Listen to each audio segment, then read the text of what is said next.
Breaking news. They're coming for the kids. But we're coming for them!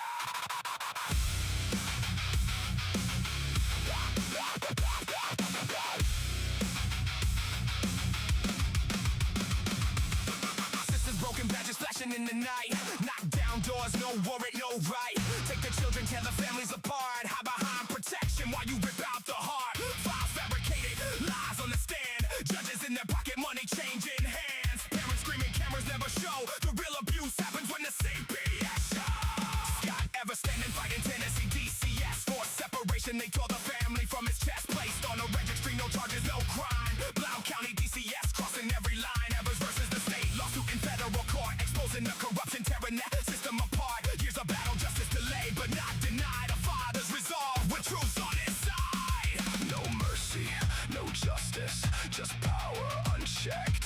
We expose the corruption, put them under the rack. Got it for CPS. We won't stop, we won't rest. Breaking news every day. Truth cuts like a blade. Got it for CPS.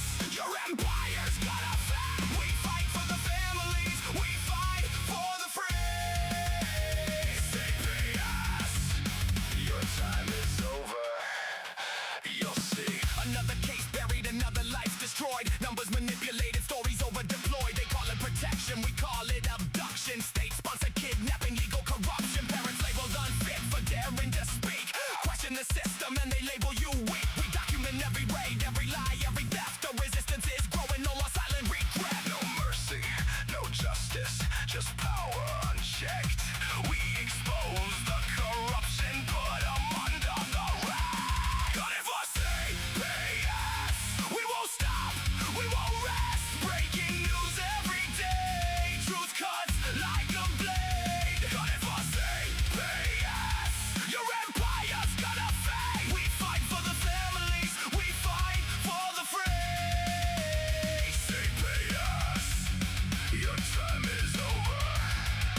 You'll see. You took the innocent. You destroyed the home. Oh, now the people are waking.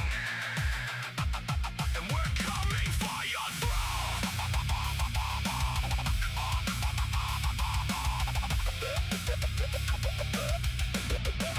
No more silence. No more fear. The revolution starts right here. Got it for CPS. We won't stop, we won't rest. Breaking news every single day. Got it for CPS. Your kingdom's gonna break for every parent, for every child set free. CPS, we're gunning for thee. This is the podcast, Gunning for CPS, hosted by Scott Evers. Relentless in his fight, Evers versus Tennessee DCS. A father who refuses to yield, exposing every injustice, demanding accountability, reclaiming what was taken. The battle continues. Stay vigilant. The truth is our weapon.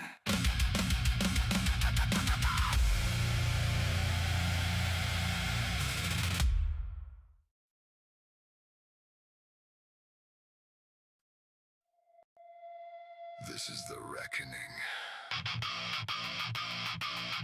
Blount County CPS. Your time has come!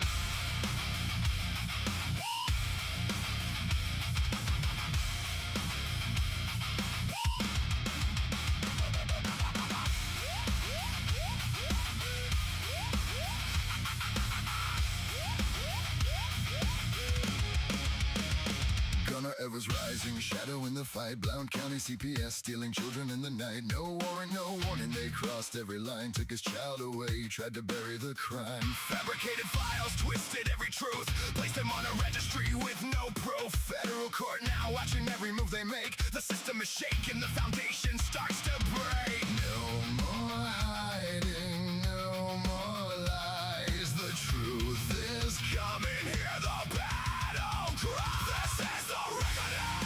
Gunner Evers bringing the pain. Blount County CPS,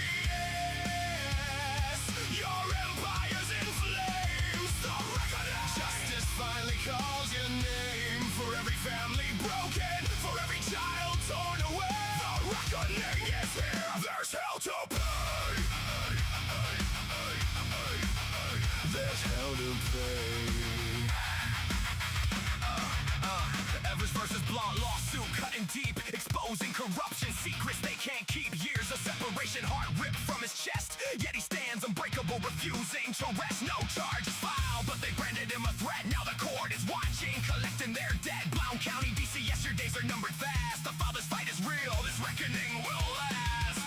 No more hiding, no more lies. The truth is coming. Hear the battle cry. This is the reckoning. Gunner Evers bringing the pain. Blount County CPS, your empire's in flames. The reckoning. Justice finally calls your name. For every family broken, for every child torn away. The reckoning is here. There's hell to pay. There's hell to pay.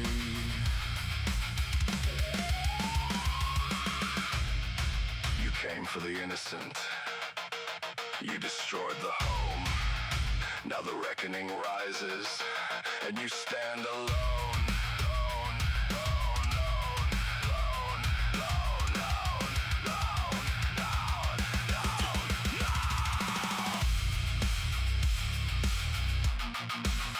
No mercy,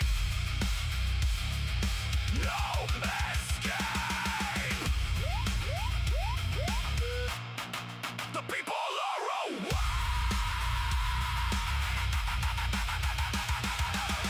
This is the reckoning. Gunner Evers leads the fight.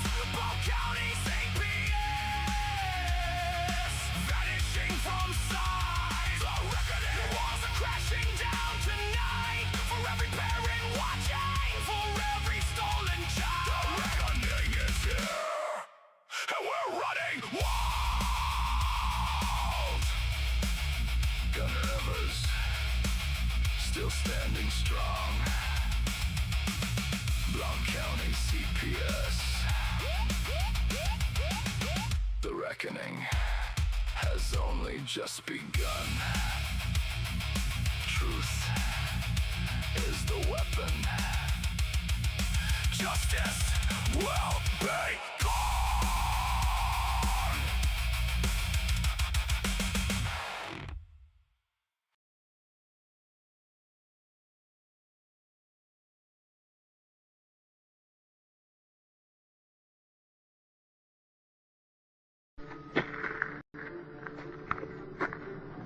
I'm gonna pull the whole thing down. I'm gonna bring the whole fucking diseased, corrupt temple down on your head. It's gotta be biblical.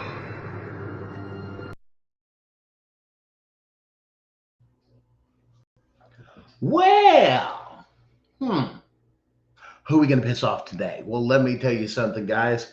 Welcome, first off, to Gunning for CPS, and I'm your host, Gunner, and also the guy with the only and the first case of its kind in the history of our country to challenge and put out there with constitutional questions and enough to expose the whole corrupt CPS system. Everybody that's involved through all of it, with 8 constitutional questions that, once again, these are some of the things that you guys have come up with. We've seen online. They've been discussed, this and that. Now the research has been done. The backing, the memorandums of law have been assembled. And now they must be answered. Now, understand, this is federal division court. If we don't like it, which there was something that happened, you'll notice in constitutional question number 2. Why does it say motion for this, and that? Because the judge did something in the case that triggered it. And what that does is it gives us a golden opportunity for the court to correct itself and answer all constitutional questions before we proceed. If we do not like these, or we know that they're going to rule a certain way, they give us the golden ticket. The golden ticket to go to the Supreme Court or the Court of Appeals to do what's called a de novo review of all constitutional questions. In other words, a fresh look, new perspective, not go over off of existing case law or rulings, and once again, following those constitutional canons. Now, this has been months of research, several different input from several different people that are part of the team and different places that we've pulled these things from. But tonight we're going to go over things that you guys are out there and you've been paying attention. I know you guys are saying, well, Gunnar, what are the constitutional questions? Well, I'll tell you what. Let's dig into it. Let's just get, let's start off with one video real quick, and then we're going to really get into it because I got a few things to do here in the back room here real quick. But watch this and see if this doesn't blow your mind. You're going to freak out.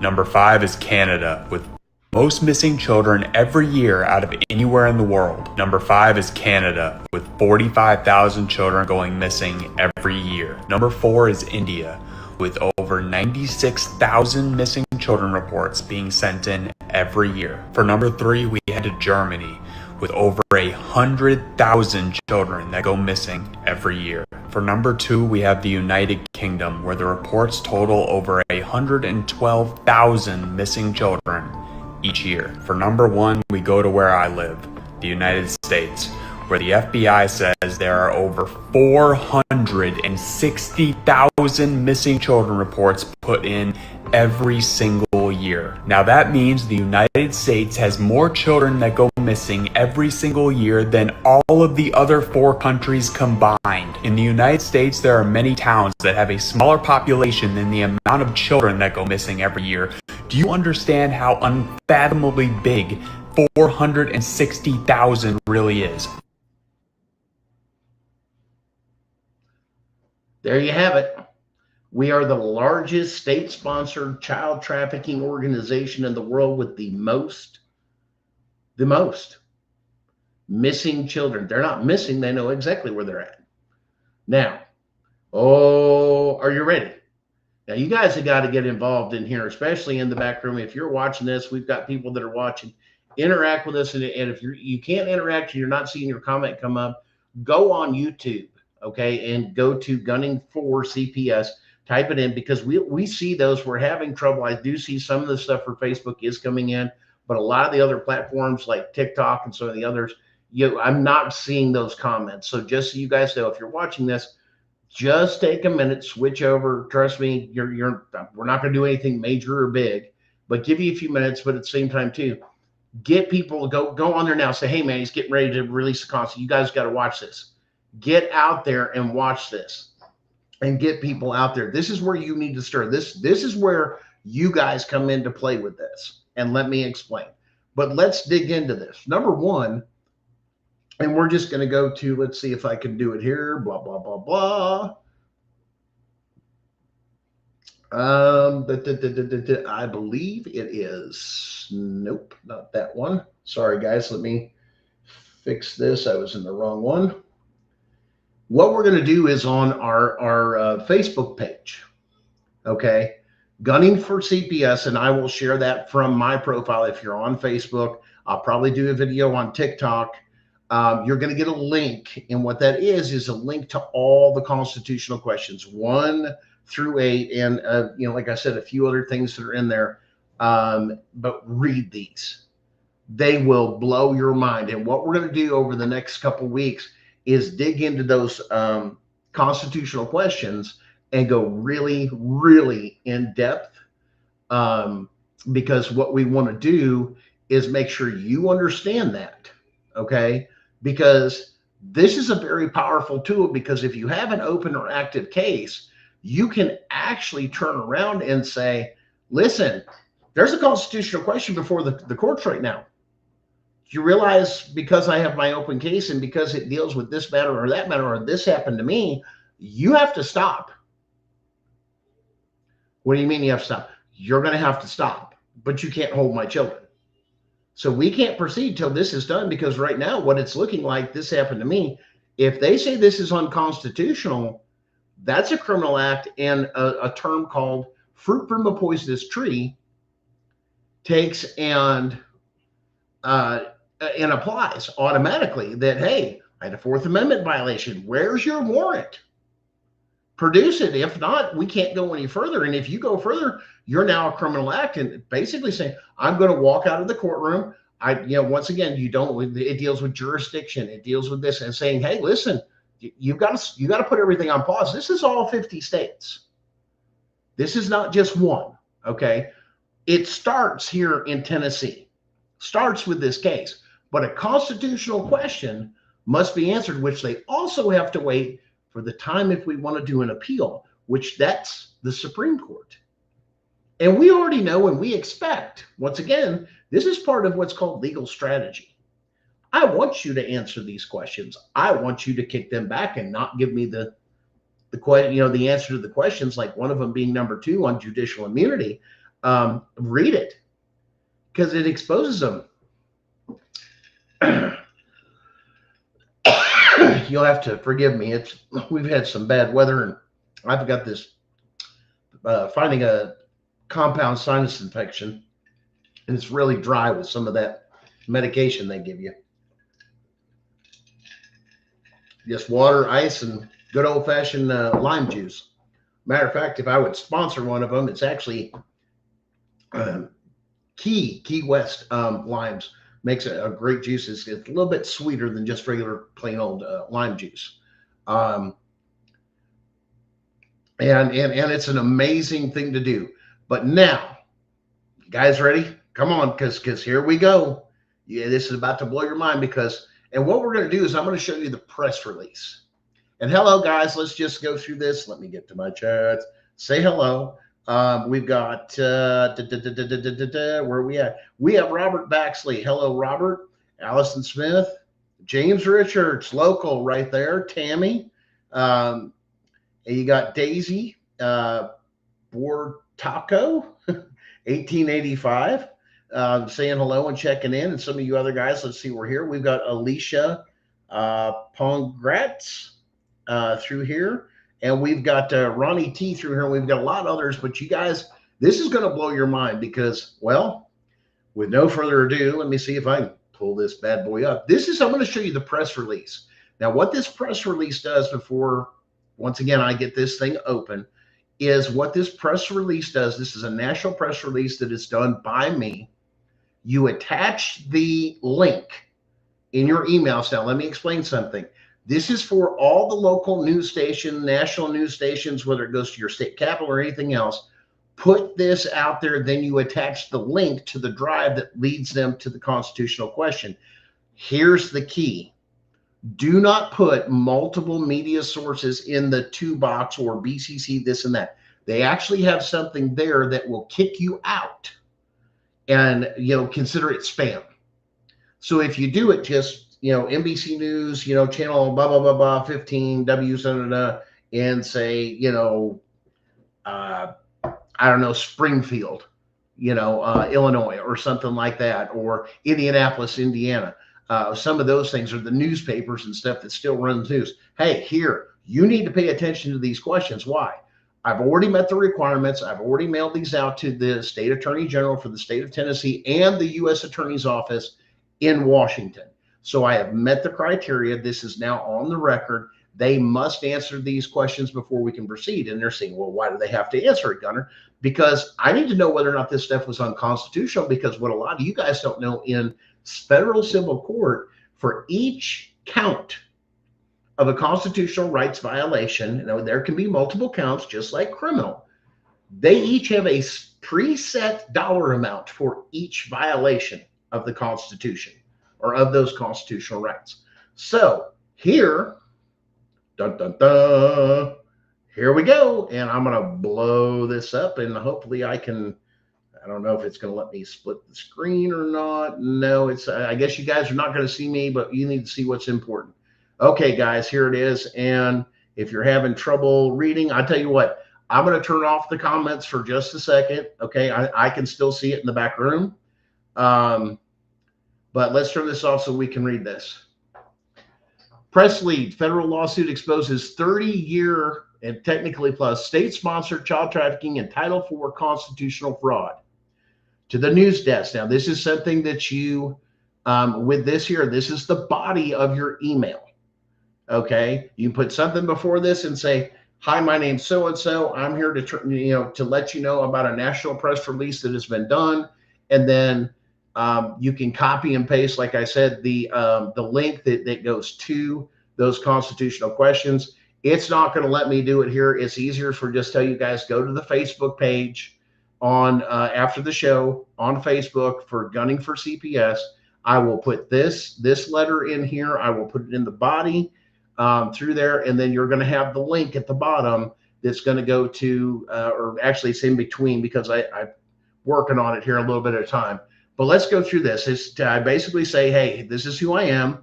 I'm identifying. I'm letting you know there's a court filing, and it's unfolding in Tennessee. Now, look, it has, if you look here, look, 2 case numbers. Now, a lot of people say, Gunner, why 2 case numbers? Because I filed in 2025 and I got mass retaliation. Like they came after me and my former co-plaintiff very hard. I mean, broke the law there. Now, it will eventually come up as we get discovery and a few other things. Those people will be added, and they said, well, Gunner, how can you do that? Because they put my name in it. And they accused me of stuff that never happened, and I was never called into court at all to even defend myself. So then I filed again in 2026, only this time, in a way I picked up where I left off, but there's a way to join on the federal, excuse me, cover sheet, the cover sheet that you can tie previous cases together. That's what I did. They brought back to life, even though you guys will look up the 2025 case and it says dismissed. It is not dismissed. It is very much alive. They have just not updated, once again, PACER. Now, all this stuff I'm showing you that has been filed and everything else is on the PACER website. Those are the case numbers. So if you guys got your pen and paper you're writing down, I want to look at it, but I need to explain that because they went through it again with one of the orders. If you guys look through there and look at it and go, well, I've dismissed part of this and part of this. That's what we're going after a lot in number 2. So the core hook is saying, look, for decades, the state family courts have been prosecuting criminal child abuse charges in civil venues. In other words, if you look at all your paperwork, they actually use a state criminal code, say under child abuse and neglect. Well, if there's no conviction, this is the state. In other words, you can't do one without the other. That's what limits the state. In other words, you can't go after me civilly if there's no criminal conviction. It doesn't work like that, especially for the state. Individuals, it's a little bit different. Once again, sorry for the cough. Cardiac cough, beautiful thing. And right here, abuse charges in civil venues, completely bypassing the 4th, 5th, 6th, and 7th Amendment under Article 3, Section 2, Clause 2 in the 10th Amendment. The state administrative courts possess 0 constitutional jurisdiction to hear these cases. Oh, yeah. Because they lack jurisdiction, every ruling, every child removal, every termination of parents' rights issued by these courts for the last 30 years, and this includes all 50 states, is legally null and void. The state of Tennessee has used these fabricated judgments to defraud the United States Treasury out of billions in Title IV federal bounty funds. This is not a child welfare system. It's monetized state-sponsored child trafficking that incentivizes the kidnapping of children to secure federal funding, operating with the same impunity as elite underground trafficking rings, but shielded by judges in black robes. When this jurisdictional void is exposed, all these children must legally come home, and the modern foster care system collapses. I have just formally served the U.S. Attorney and the Tennessee Attorney General under the Federal Rules of Civil Procedure. That's what this term over here means, right here. Challenging the constitutionality of these statutes. What do you mean, Gunner? Oh, yeah. We go after the legislators that even wrote the statutes and codes that they never had jurisdiction for, because it's supposed to be in federal court, so it's supposed to meet the federal standard. I'm providing you with the full legal payload currently sitting on the federal docket, which breaks, excuse me again, this multi-agency RICO enterprise down across 8 master constitutional questions. Number 1, proof that state courts lacked Article 3 jurisdiction, rendering decades of family separations void ab initio. What does that mean? Void ab initio. Void from the beginning, as though it never happened. In other words, you got to wipe out everything. Number 2, now this has been across the board, everybody, and you need to read number 2 and go into details, okay? You need to read this, because one of the things I did with this question was, see, Clarence Thomas said we screwed up when we gave judicial immunity. Well, number 1, I used some of that, but then I added a little twist of lemon to it, if you will. And I says, wait a minute. These state administrative law judges are not judges under the Constitution. Well, they weren't called administrative law judges till the 70s. So if you're going to say constitutionally judges, these judges don't qualify, these state administrative law judges, because it wasn't there upon the initial beginning. And on top of it, they're not judges because they don't answer to the president. Because an Article 3 judge answers directly to the president. Who does state, and this is what a lot of you guys don't understand, who does state administrative law judges answer to?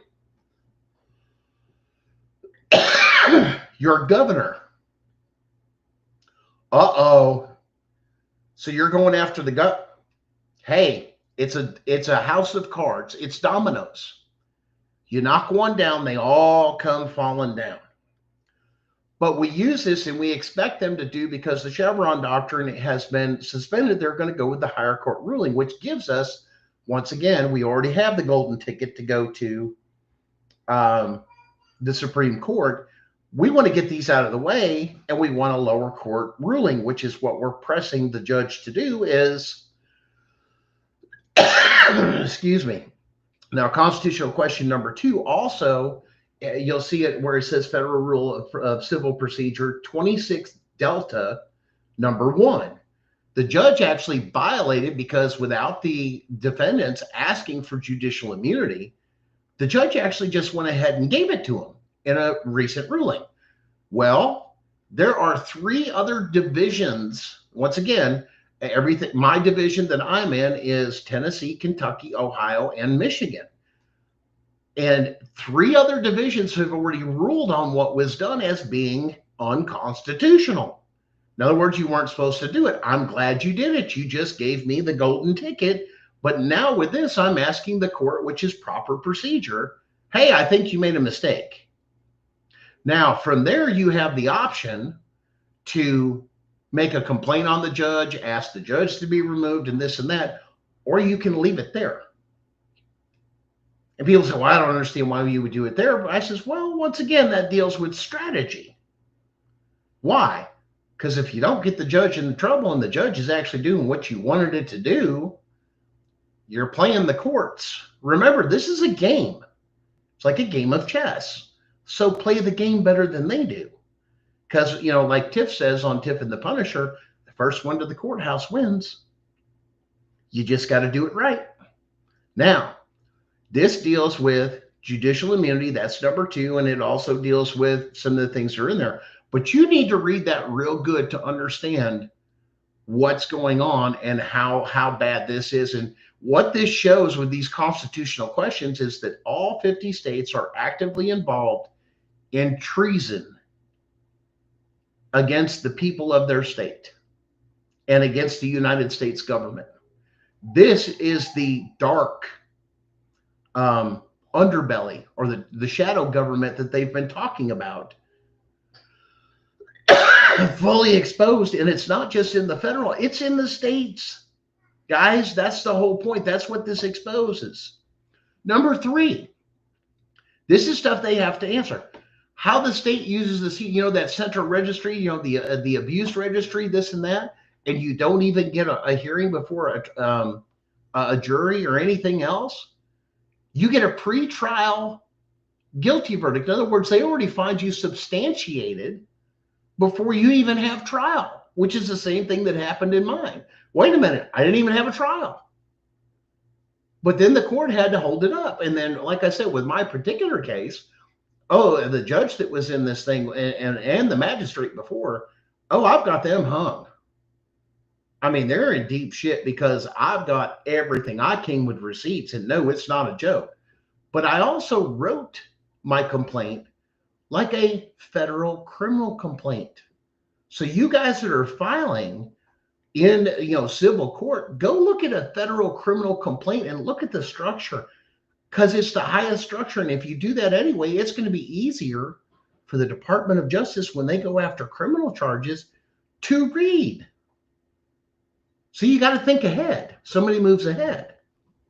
So now, and we're going to deal with that. You can't do this. Hey, you're destroying lives without due process or this, and this happens all the time. Let alone that registry. That registry is unconstitutional, and there's a lot of things about that, what's in that registry, that's unconstitutional. Trust me, I've done my research on it. And those are things that'll come out during court. Yes, even to the point I can prove that the state of Tennessee and other states, including Kentucky, will eventually be added to this because of what happened of that retaliation, to turn around and prove beyond a shadow of a doubt they are a national security threat. And you ain't going to believe what's going to come out during trial. It gets worse than this. Treason, high treason, is what they've been doing. That's why they fear me, because I know too much. That's why it's on the record. That's why it's here. And press, what are you going to do? You can't threaten a dead man or a dead man walking. Number 4, you're going to love this. Third-party consent fraud. How can state agents bypass property rights? In other words, come knock on your door and ask questions and do this and do that.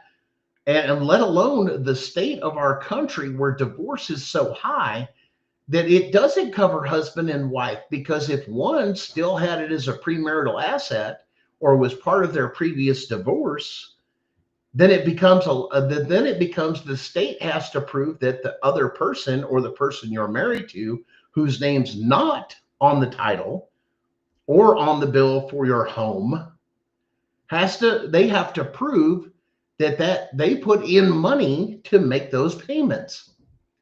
Good luck, because they'd have to subpoena stuff, and they can't do that once again. But they can get to the court of record. They can get over to the registry, right, for property at the county. It's public record. Who owns that? See, there's the difference. And that's why those two cases, White versus Pierce County and Doe versus Heck, says you must have a warrant. Why? Because you never know. You never know who the thing. And why does that mean a difference? Because here's why this makes a difference. Say you rent or lease a place, right?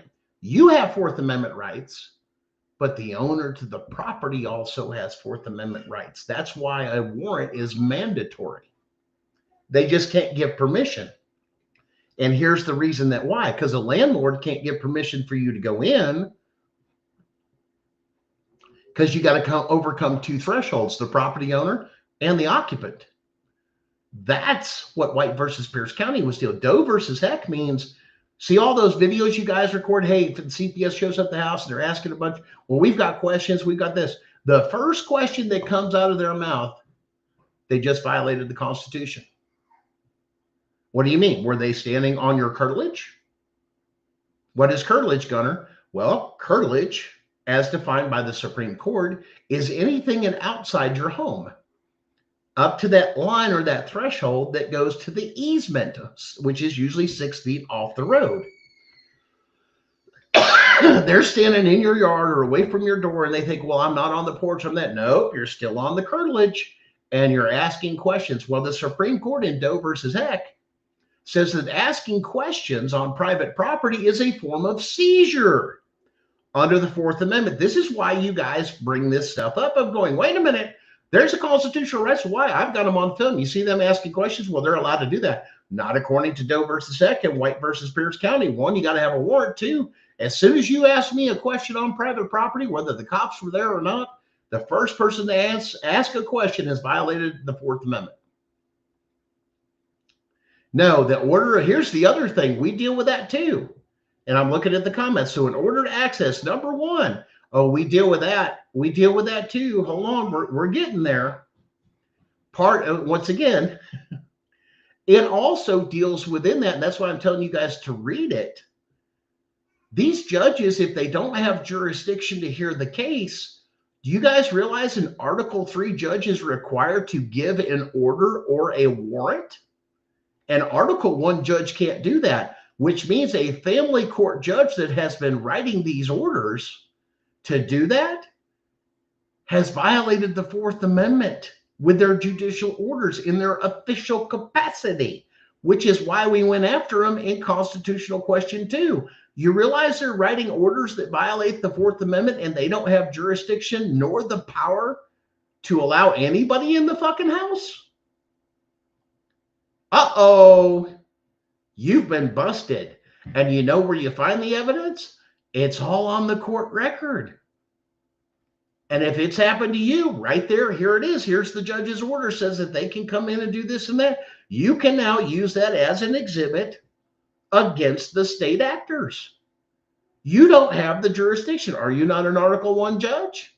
See, we went through all these things and specifically asked the questions a certain way. Understand, some of these are 30 pages long. They're briefs. They're memorandums of law that go with these constitutional questions. You got to read them because there's a ton of meat and potatoes in there with all the trimmings. It's a 6-course meal. I covered everything, man. Everything when I wrote these up. We made sure all the things you guys are dealing with, you can now refer. Once these are answered, you can bring these into a state court or anything and go, here, the Supreme Court or the federal court answered this question. Here's the answers to the questions. You violated the Constitution when you came in. That's a Rule 60, guys, in your state. Overturn my case and return my children immediately. They answer constitutional question number 1. You never had jurisdiction. Hey, it's been answered by the federal court. Where the hell are my kids? This is where I'm telling you guys, this is going to end up to where you're going to have a revolution stand up, because for over 30 years in all 50 states, that comes back. Those cases are null and void as though they never existed. That means, I was TPR'd or my kid's here and there. You go down there and you can go down there in any way you see fit under your constitutional rights and demand your children and show them this is what the federal court has issued. You never had jurisdiction to issue those orders. And trust me, that's why you notify the state attorney general and the U.S. attorney general, because once they get these questions, they will be notifying all attorney generals in all other 49 states. You must return all the children. And now, here's the part that they're going to hate. Every single one of you guys for over 30 years that this has happened to, and those courts go in there, and go get your court records before they start destroying them. I'm telling you now, go get a copy of those. You have a legal right to those, even if it's 20-something years old. And matter of fact, Darren's in the back room here, and he'll tell me, I think he's eating a sandwich. I'm messing him up. I think he's eating a snack back there. But Darren, pop in here. I mean, that's 100% correct, is it not? When you get a chance, pop in here. Go ahead, chew and swallow. Don't rush it. Get you something to drink. I don't want you to choke and pass out. Next thing I'm seeing in the camera is the universal choking code. But and Darren's here. He's in law school too, and he'll tell you these things are tight. Now, you're talking about now, we've dealt with now Fourth Amendment. Now let's go to number 5.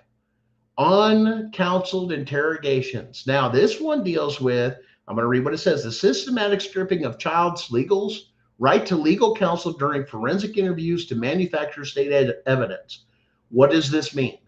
This means if your child is born, and the courts have already ruled on this, and we know this, that a child has constitutional rights protection when they're born. And we know this is true, this is, once again, this is a trick question. If that's true, and CPS comes in to do an investigation on child abuse or neglect, which is a criminal thing, if that child was questioned and you obtained that evidence by not having counsel there, that is fruit from a poisonous tree, because you violated the child's constitutional rights because they're unable to waive them. Oh, by the way, everybody says, well, GALs and this and that. Oh, no, we dealt with that too.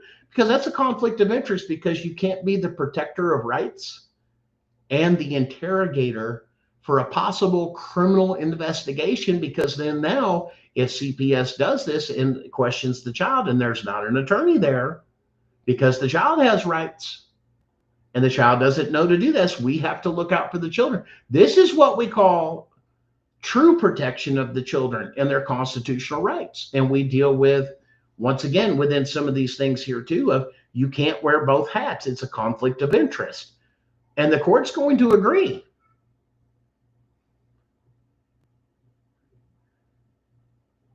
Okay, well, Ronnie, if you're going into that, what Ronnie's talking about here, and I know you guys can't see, he said, what if one state goes to another state with no papers and rips a newborn from a mother?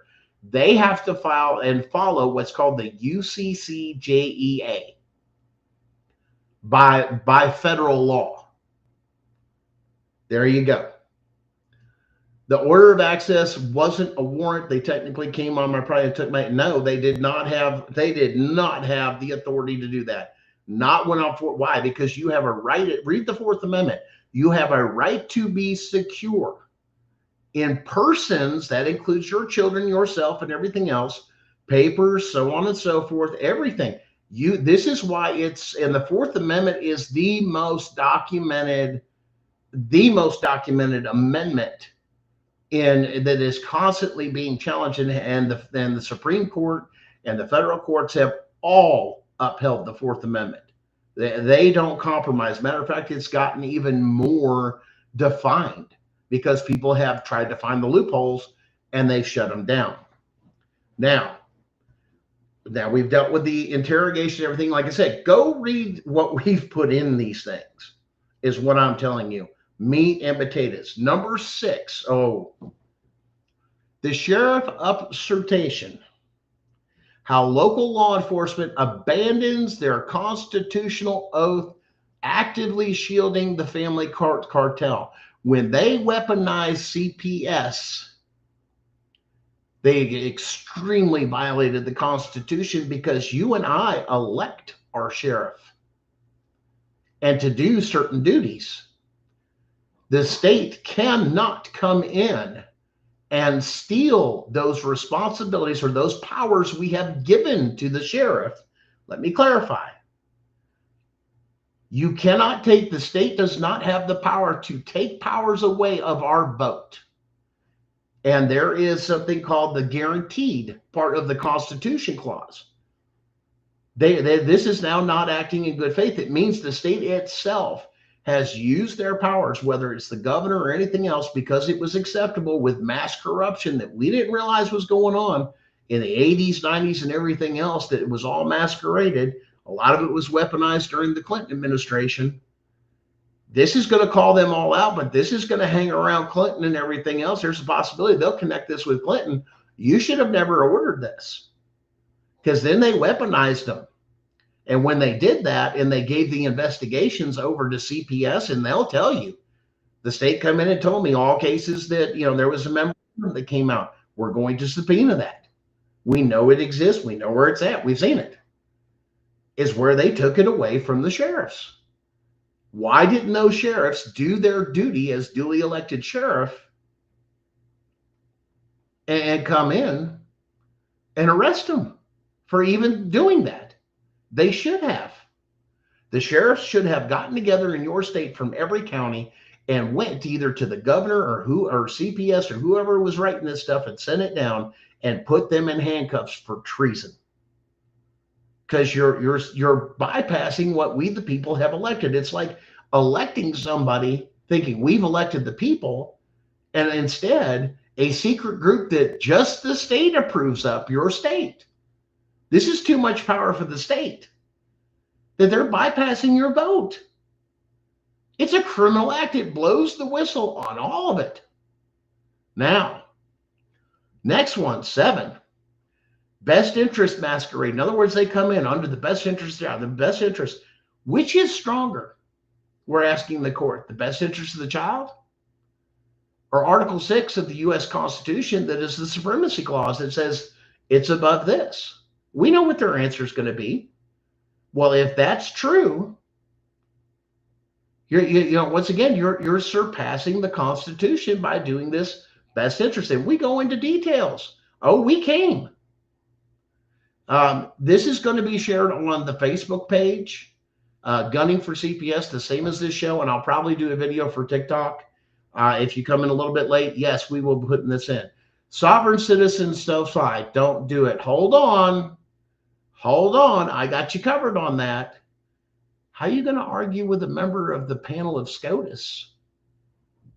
Neil Gorsuch actually published a book and has had several different interviews that explicitly says that we, the people, are the true sovereigns. So I'm quoting sitting members of Congress. No, this is not a sovereign citizen. This is saying a member of SCOTUS acknowledges that we, the people, are the only original and true sovereigns. That's a sitting member of the Supreme Court. And they're quoted in this. Like I said, go read it. So this is dismantling everything that they've learned or the states have taught them. Oh, here we go with the sovereign. Oh, no.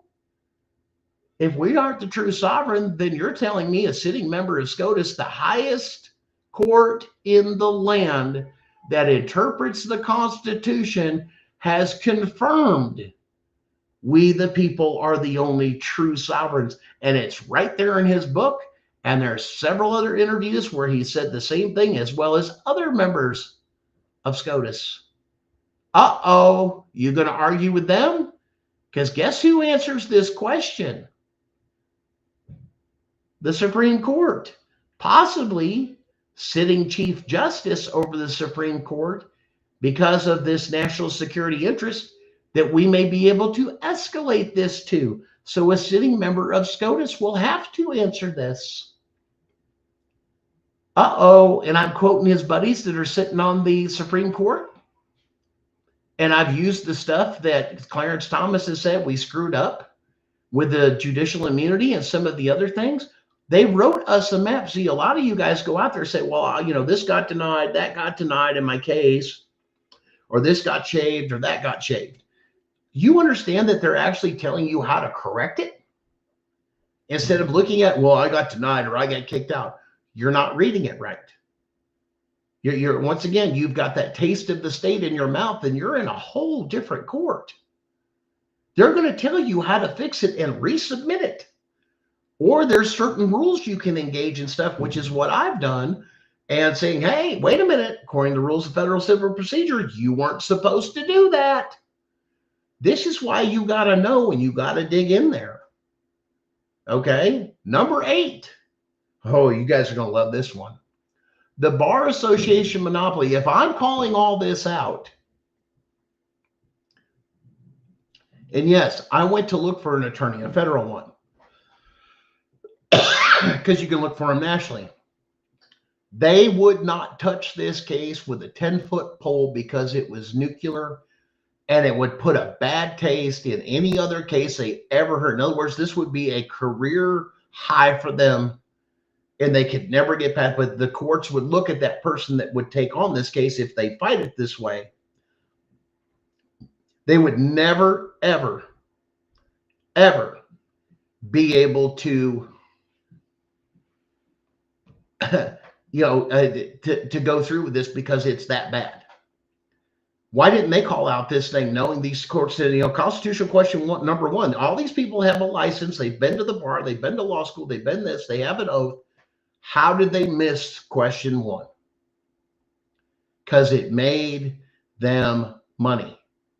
And if they stood up, they would be retaliated against so bad that any courtroom they would ever walk into, that the judge or magistrate would have such a bad taste in their mouth because of what they exposed, it shuts down there. This shuts down CPS and abolishes them under the fact of they're operating unconstitutionally and illegally and been stealing that Title IV money and getting that federal money and RICO and how they all work together. We know about the MOUs. We know about this. We know about it's all in each one of those filings. And when you read them for yourselves, it's going to blow your mind.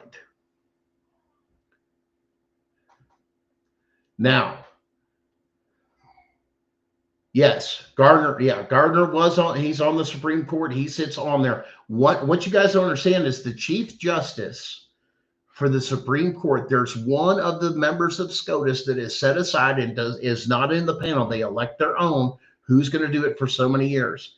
They are over the Supreme Court to do like de novo reviews and some of these other things and this and that you meet the standard that it doesn't go to SCOTUS. It has to go to the Chief Justice because you're asking a specific thing or it has to meet a certain criteria.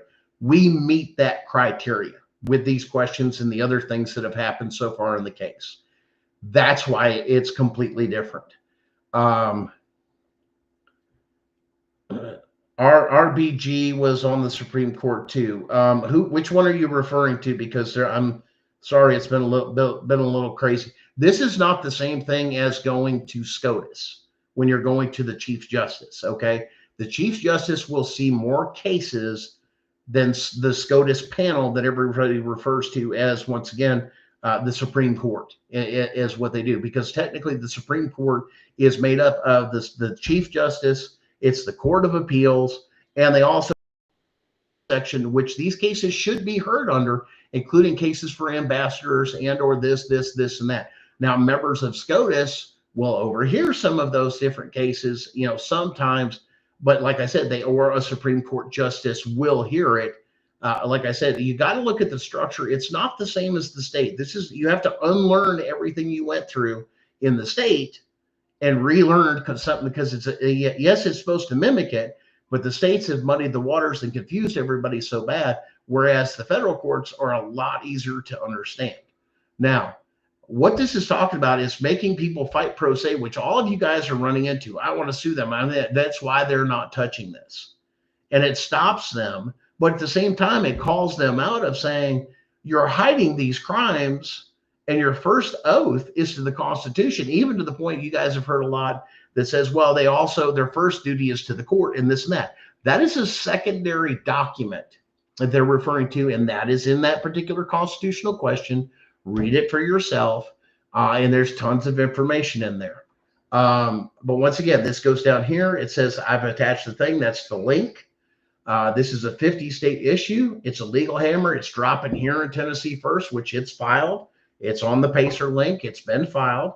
And it's just saying, hey, here I'm available, for, national interviews, this and that. It's got my information. Please don't call me.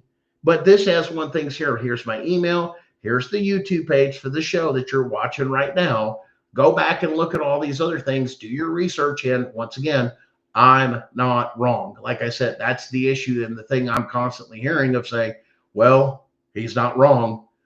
That's what scares the shit out of them. Because you get to the right place and the right everything else, there it is.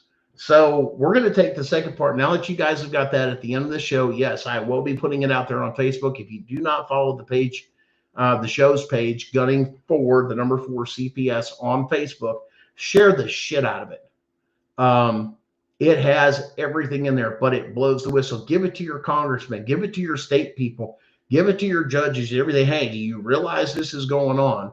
And hopefully Darren's got done eating in here where we can have some interaction here soon and get in here. But tonight, I think he's working on also to give us a link here where you guys can join us and talk about these constitutional questions a little bit, and what you guys can do. Like I said, this is where we the people come together. This is the ants movie. This is where the grasshoppers have now been put on notice. We outnumber them, and we're the ones that give power. So now, what are you going to do? Because now these questions, they are nuclear. And once they're answered, they're effective, which means now the DOJ is going to have to come in and go, uh-oh, now we have to investigate these crimes. Whatever is this, they will appear here. I don't know where. Oh, there he goes, popping back in. But I'm sure if he gets a chance here, put that up on the screen. We'll do the link. I think it's like a QR code or something like that. You guys can scan and actually join. I mean, we want this to go all 50 states. We want people to know what the hell's going on because, like I said, this is scary. Because a lot of people don't understand how bad their state is, what they're doing. And like I said, they're being called out. And that's the thing that they don't like is once this is exposed, it's like sending a bullet down range. You can't take it back. And once they answer these things, they're going to say whether or not it's constitutional, not constitutional, and they're going to go through it. And the states are not going to like this, especially with number one, because it's clear.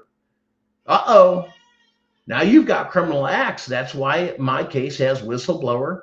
It has False Claims Act on there and a bunch of other things. And we had to attack this because of once again, the judge made a few decisions that were not really questionable. I expected them, but we also had a response of saying, thanks. You now just opened the door to a bunch more constitutional questions. Now, what are you going to do? Because now I'm asking about the constitutionality of what was done, what was said, and this and that, let alone saying, I think one of them was, well, for the False Claims Act, you got to have an attorney. How? When the bar is completely corrupt. And I couldn't find one that would even touch this case because of this. So, yeah, that's huge. And that's what scares the shit out of them because, like I say, I'm not wrong. And when you read these things, you're going to turn around and you're going to go, oh, shit, Gunner, I didn't realize it was that bad. Yeah, all 50 states, whether they know it or not, Republican, Democrat, or they're just playing stupid, they're fully aware of it. Why? Because they're making millions and billions of dollars every single year. You guys can pull the numbers from your states, let alone 83% of the cases that they hear they're never supposed to be involved in. That was a study done by their own internal stuff. What the hell? You mean I wasn't supposed to do this? No, you were never even supposed to hear the case. Do you realize how much this is going to stop child trafficking? Where are you going to get the kids from? You're going to have to go back to the old school way of just grabbing a van and enticing a kid or some shit like that. There's no more state sponsored. And here's the other thing. Everybody that's involved in this, from the CPS workers to this, the CPS, just the basic caseworkers, social workers, investigators, leads, everything else, all the way up the damn ladder, including the judges, the magistrates, anybody that's involved that's touching any of this stuff has now committed a criminal act. And what we're calling out is treason. And that's what scares them because we ain't wrong. We ain't wrong. And that scares them to death. And that's why, like I said, I've already known, I know there's been a hands-off order on me. Don't go near him. Everybody says, well, aren't you worried about this? Aren't you worried about this? Aren't you worried about this, that? No. So I'm going to do a few corrections. Like I said, there's a few things I have to do, but I'm going to put this on Gunning for CPS. I have to do some little tweaks because there's an override, if you will, like when you copy and paste certain things. So it protects it, but I'll have to do some corrections. But let's put the comments back up. And Darren, when you're ready, man, just jump on in here, man. there it is. So guys, yeah, this goes in and this can use, like I said, in your stuff. So right there's the thing right there, guys. See it? Hit that QR code right now. Jump in the back room, type in the little private thing, what your name is and everything else. Go through there. This turns around and blows the doors and exposes the whole system just with these constitutional questions. The link's on the screen. If you see the QR code, I believe you guys can see it. It says live now, want to tell your story. Hit the QR code. So scan that with your little phone or whatever, your QR code. If you're looking on your laptop, use your phone. Hit that. It'll bring you to the back room. Just like I said, go in the private chat. Just give your name and what state you're from. Hopefully this has worked. This is something new that we're playing with. I believe Tiff and the Punisher Show has played with this a little bit, and it's worked for them. So scan that QR code right now and jump in here if you want to. Well, yeah, exactly. You're not in the correct court. And like I said, when they say, you got to understand, guys, you got a case going on right now. This can stop everything of going, hey, do you realize here's the case and this and this and that, and give a copy of what we've done of just that national press release. And then, here's the link. And if you want to copy and paste it before you print it and turn it in as evidence on your case of going, hey, did you notice this is going on and that you're not supposed to move? Because you don't think that every state attorney general doesn't know about this? Oh, they know fully well what's going on, and they're scared to death. This shuts down everything, calls them in, and now they must be held accountable. Once again, you get the first one answered. This question's been answered. You never had jurisdiction for any of this shit. Where's my fucking kid? Now, that's the part right there that they're scared of, because if that's true and it goes on for over 30 years, that's a lot of people. But it also opens up every single state to multiple hundreds of thousands, possibly millions of lawsuits, and you'll wear their insurance and their bonds and everything out, and you're going to call them out. And then when you do it, then you send it to the DOJ. I want to press criminal charges. Here's the thing, and this, that. Now they have to pay attention. And why do you think Trump took and opened a fraud division in every single state? Oh, wait. Hi, how you doing? Well, Derek, come in here. I don't know if we're going to get anybody that's going to join us tonight, but why don't you jump in here? They had to email me a link to give to my friends about losing our kids. Okay, so I'll tell you what, this is what I'm going to do. I guess since we're having trouble, damn, I wish it wasn't doing that. So let me do this, and I can fix this. Let's go to copy. How about this? I'm going to give you guys now you can go find Gunning for CPS on Facebook right now, live. Let me copy the link, and I'm going to actually on once again page so you guys can find it now. And come on, keep posting. So to join us live for the next little bit, and we're going to do a little bit of an extended show tonight. It's posting right now. Look at, go to the Facebook page, go to the Gunning for CPS. Yes, it's our show. It's uploading now. Why it takes forever to do one little link. Go figure. Come on. Crazy thing. But Darren, what do you think about all this and the things that we're covering in these questions? We kind of dropped the nuclear bomb on them, didn't we? Well, there's going to be a lot of uncomfortable people once they see these things, that's for sure. Be a little bit nervous for certain.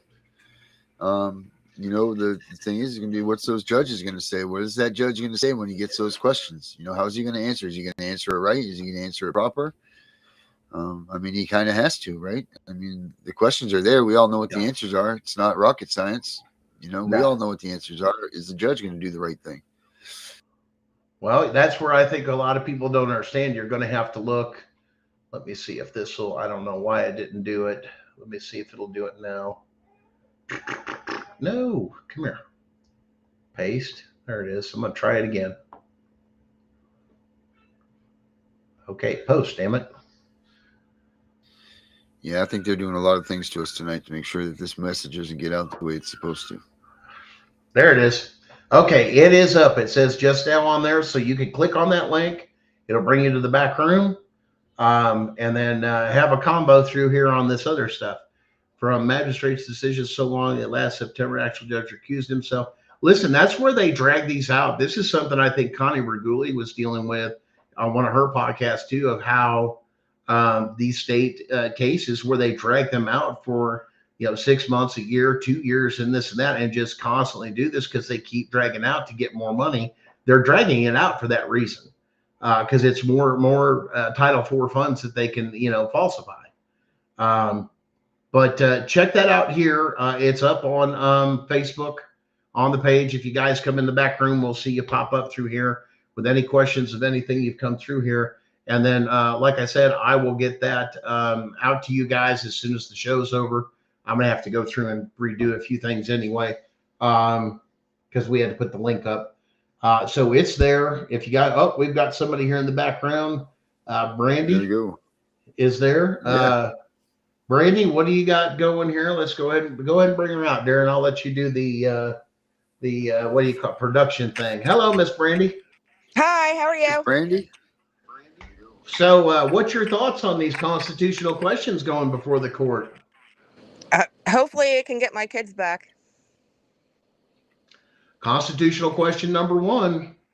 It's pretty clear, which means they would have to do void ab initio, and like we read off, even TPR, even this, even that, all those adoptions, those everything else now have to be recalled. Good. Yeah. Go read Void it. ab initio, Go read the man. 10th Amendment. That's I the mean, thing do about I void need to ab take- initio, Gunner. Anything that comes from anything, from the point that you go back to, anything that came from that is all null and void. So whether you use void ab initio from your TPR, from your removal, wherever that void ab initio goes to, all the way back. Yep. Do I got to take that to the federal court, or can I just file some stuff? No, in once this regular? decision's made, all you have to do is go, this is the thing, and they'll put it on the record. That's why it has the case numbers in the release. You can go right on there, and you guys just keep following us and say when we've got those answers and we get the answer we're looking for. Like I said, this federal court judge, once again, this is division court I'm in. Once again, I have the opportunity. You have to give them a chance to answer it. You have to get a chance for the other side to write a brief to challenge it. But we're already past. I believe we're already past that window. I believe it's 60 days for constitutional question number 1. It's not even been challenged yet, and they were How long do you notified. think that's going to take? Once again, you have to follow the rules of civil procedure, federal civil procedure. So you've got 60 days for them to respond. And then I think the judge has another 30 to 60 days to actually issue an order on those things. Now, we've asked for them to expedite some of these things because, regardless of what it is, the court still has to answer it. And then if we don't like the answer or it's not what we do, guess what? There's the golden ticket. But what the judge has already done, like we talked about earlier, is he already ruled giving them immunity. Well, you can't sue them in their official capacity. Bullshit. I can't sue the state in official capacity. Why? They're committing treason. Right. You're not dealing with it. So, here they never had jurisdiction, and they've had a whole case. They've done this, and this gives them no wiggle room. So even if they try to survive, just answering these questions, understand they're going to withhold, and part of it is withholding all federal funds until they become compliant, and they'll issue a cease and desist. You have to. That's why you notify the U.S. Attorney's Office, because they'll have to notify all 49 other states, which a lot of them already know. I had somebody that was actually out of Oklahoma, another person out of Arizona, another person out of Nevada saying, hey, listen, man, the Attorney General's office already knows what you filed. I say, wait till they see the other 7 that just got filed. So now what are you going to do? Your hands are tied. You have to answer the question before you can proceed in my case, and I'm entitled to a fair trial. So, Yeah. This just isn't, like I said, basically what they want you to do, and this is how the game's played. They'll break the law. You'll take them to federal civil court. They'll shave stuff down to where you hardly get anything unless you've just got a really, really bad case, which mine is already. And then they'll just limit you. But then you don't go after the powers that be that empower these people. Well, I did. And I'm basically saying you're unconstitutional. You never should have done this from the beginning. You never had the jurisdiction. You never had the power. And once everything else keeps going, because once this ball gets rolling, then they have to do individual investigations and see, how many, I don't know, Darren, what's about the average that a judge hears a year in one courtroom? How many cases do you figure on average? I mean, they kick out what? I think the numbers, 3 a day? I think it's like 400 to 600. I think it's 400 to 600 cases, right? I think it's something along those lines. In that area, I mean, it's 400 to 600.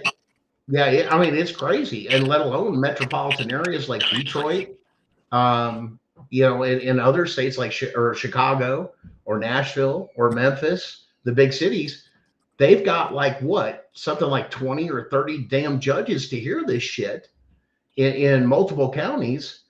That's all of them. But at the same time, where you think the state's going to take all the money for all that stuff? No, they'll go after them on their individual capacity. They will seize all their assets.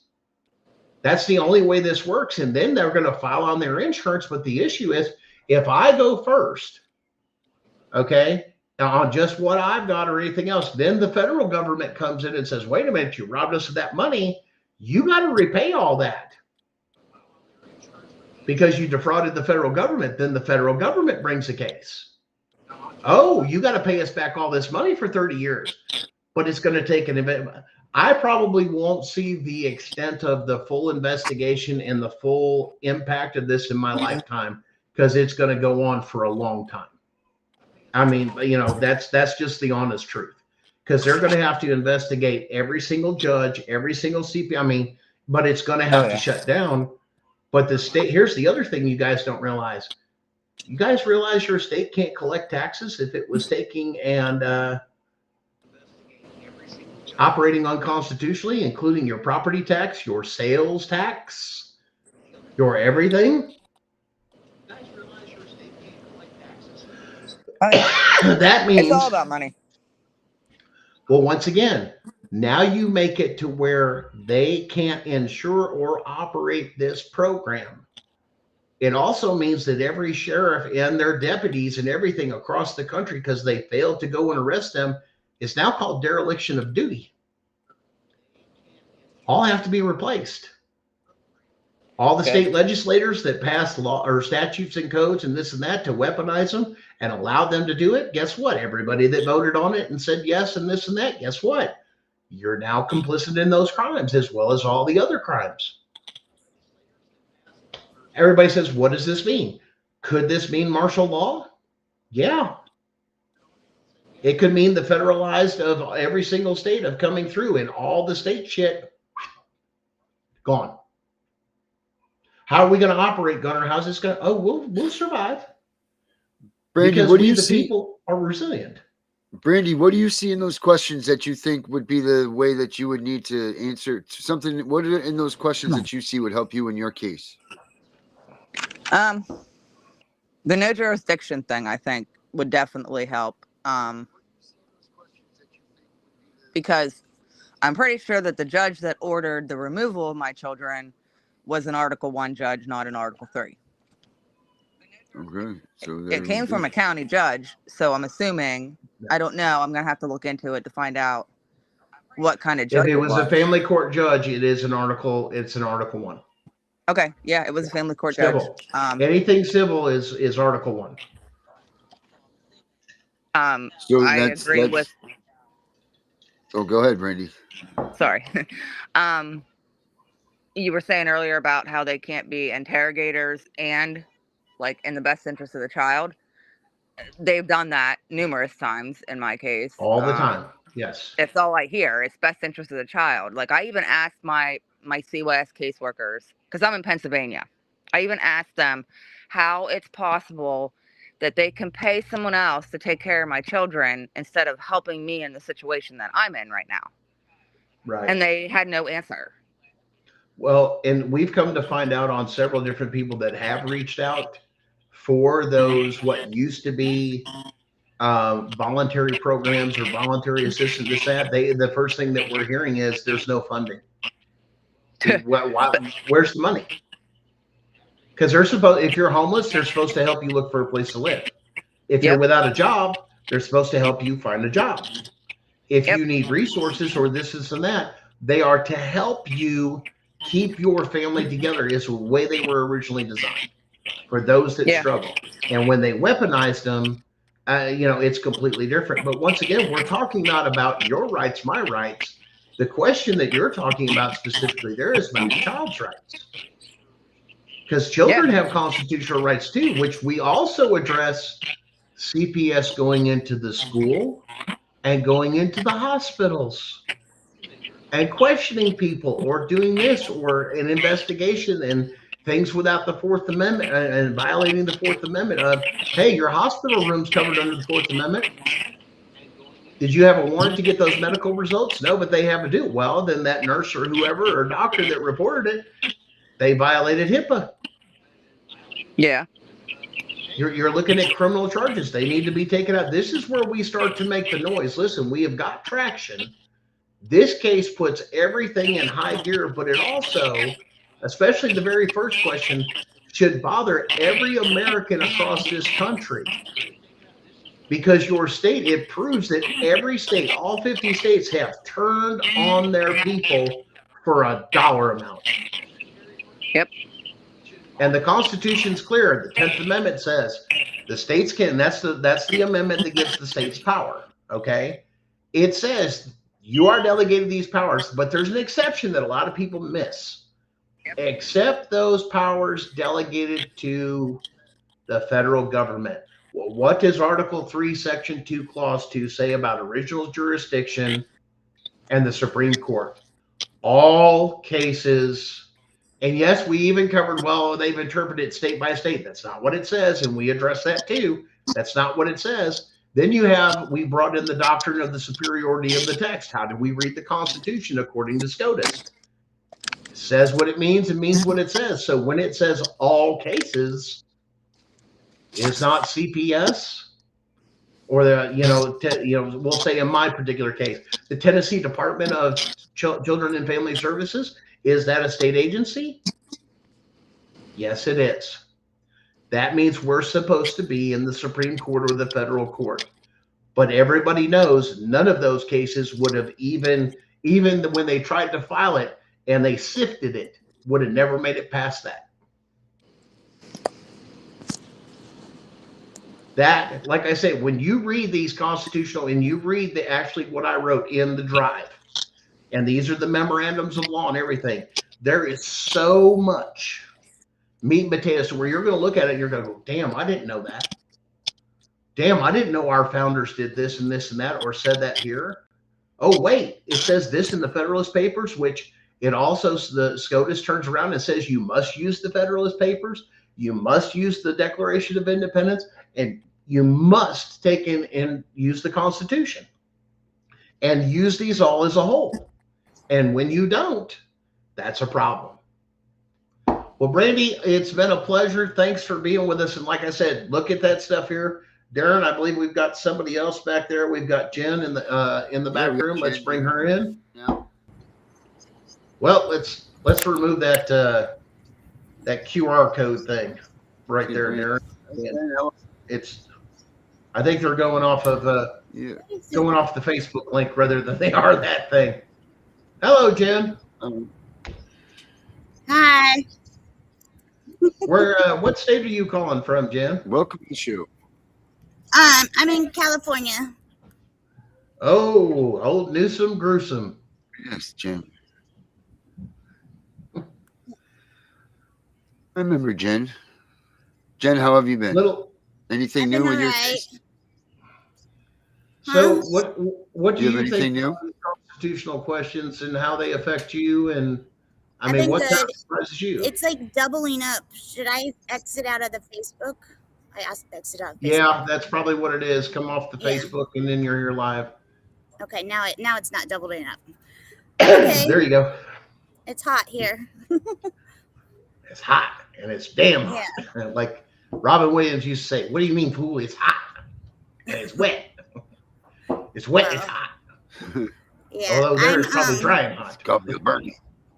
I'm excited you're doing this, Gunner. It's good. It's very good. And I'd like to Well, help because in California, there's a lot of families that I know they just taking kids left and right, and they know No. what's coming down the pipe. They're trying to get as many as they can, and watch how many kids they disappear once this all comes down. You can't find them. yeah, they had taken my son and they put him in Nevada, and then he with his dad in Nevada, and then Nevada they put him in jail for 10 months and wouldn't let me talk to them, and I didn't lose my rights or anything, but it's like they knew that they didn't want him to talk to me, because they knew that I would, he didn't hurt his grandma like they said, and they pretty much, he's 18 now and my case has been closed, but they went off a court order in Nevada that wasn't even filed in Nevada and wouldn't let me talk to him. And then when I finally talked to him, I find out he was in jail for not even hurting his grandma for 10 months in a high security Nevada jail. There was kid murders and stuff like that. Like Wow. it's run by DCF in Nevada, and it's just crazy because 2 different states, they just don't care. It's all the states. Yeah. So That's what they're trying. That's why we're blowing the whistle on this. Is trafficking. They're not supposed to leave the jurisdiction. If they're in California, this and that's why the UCCJEA was so important. That a lot of people, well, this state did this and this state did that. Well, who had the original case in California? Like in your case, and if they did the Nevada judge get permission from the judge, the actual judge that wrote the first order, when they took anything else for any of that other stuff? Well, they amended the order a month after my case was dismissed, and they gave all my custody to his father. But they amended the order to the father had to file the paperwork, the court order in Nevada, and I know the father never did. So that was weird because even in the paperwork, on the record, it says in the amended one that the court has to file it and the father has to file it. So I figured it was filed, but I couldn't find a case on it. So, and they just do whatever they want. Well, once again, it's one of those things. Did you do the paperwork? Did you file this? Did you do this? Did you do that?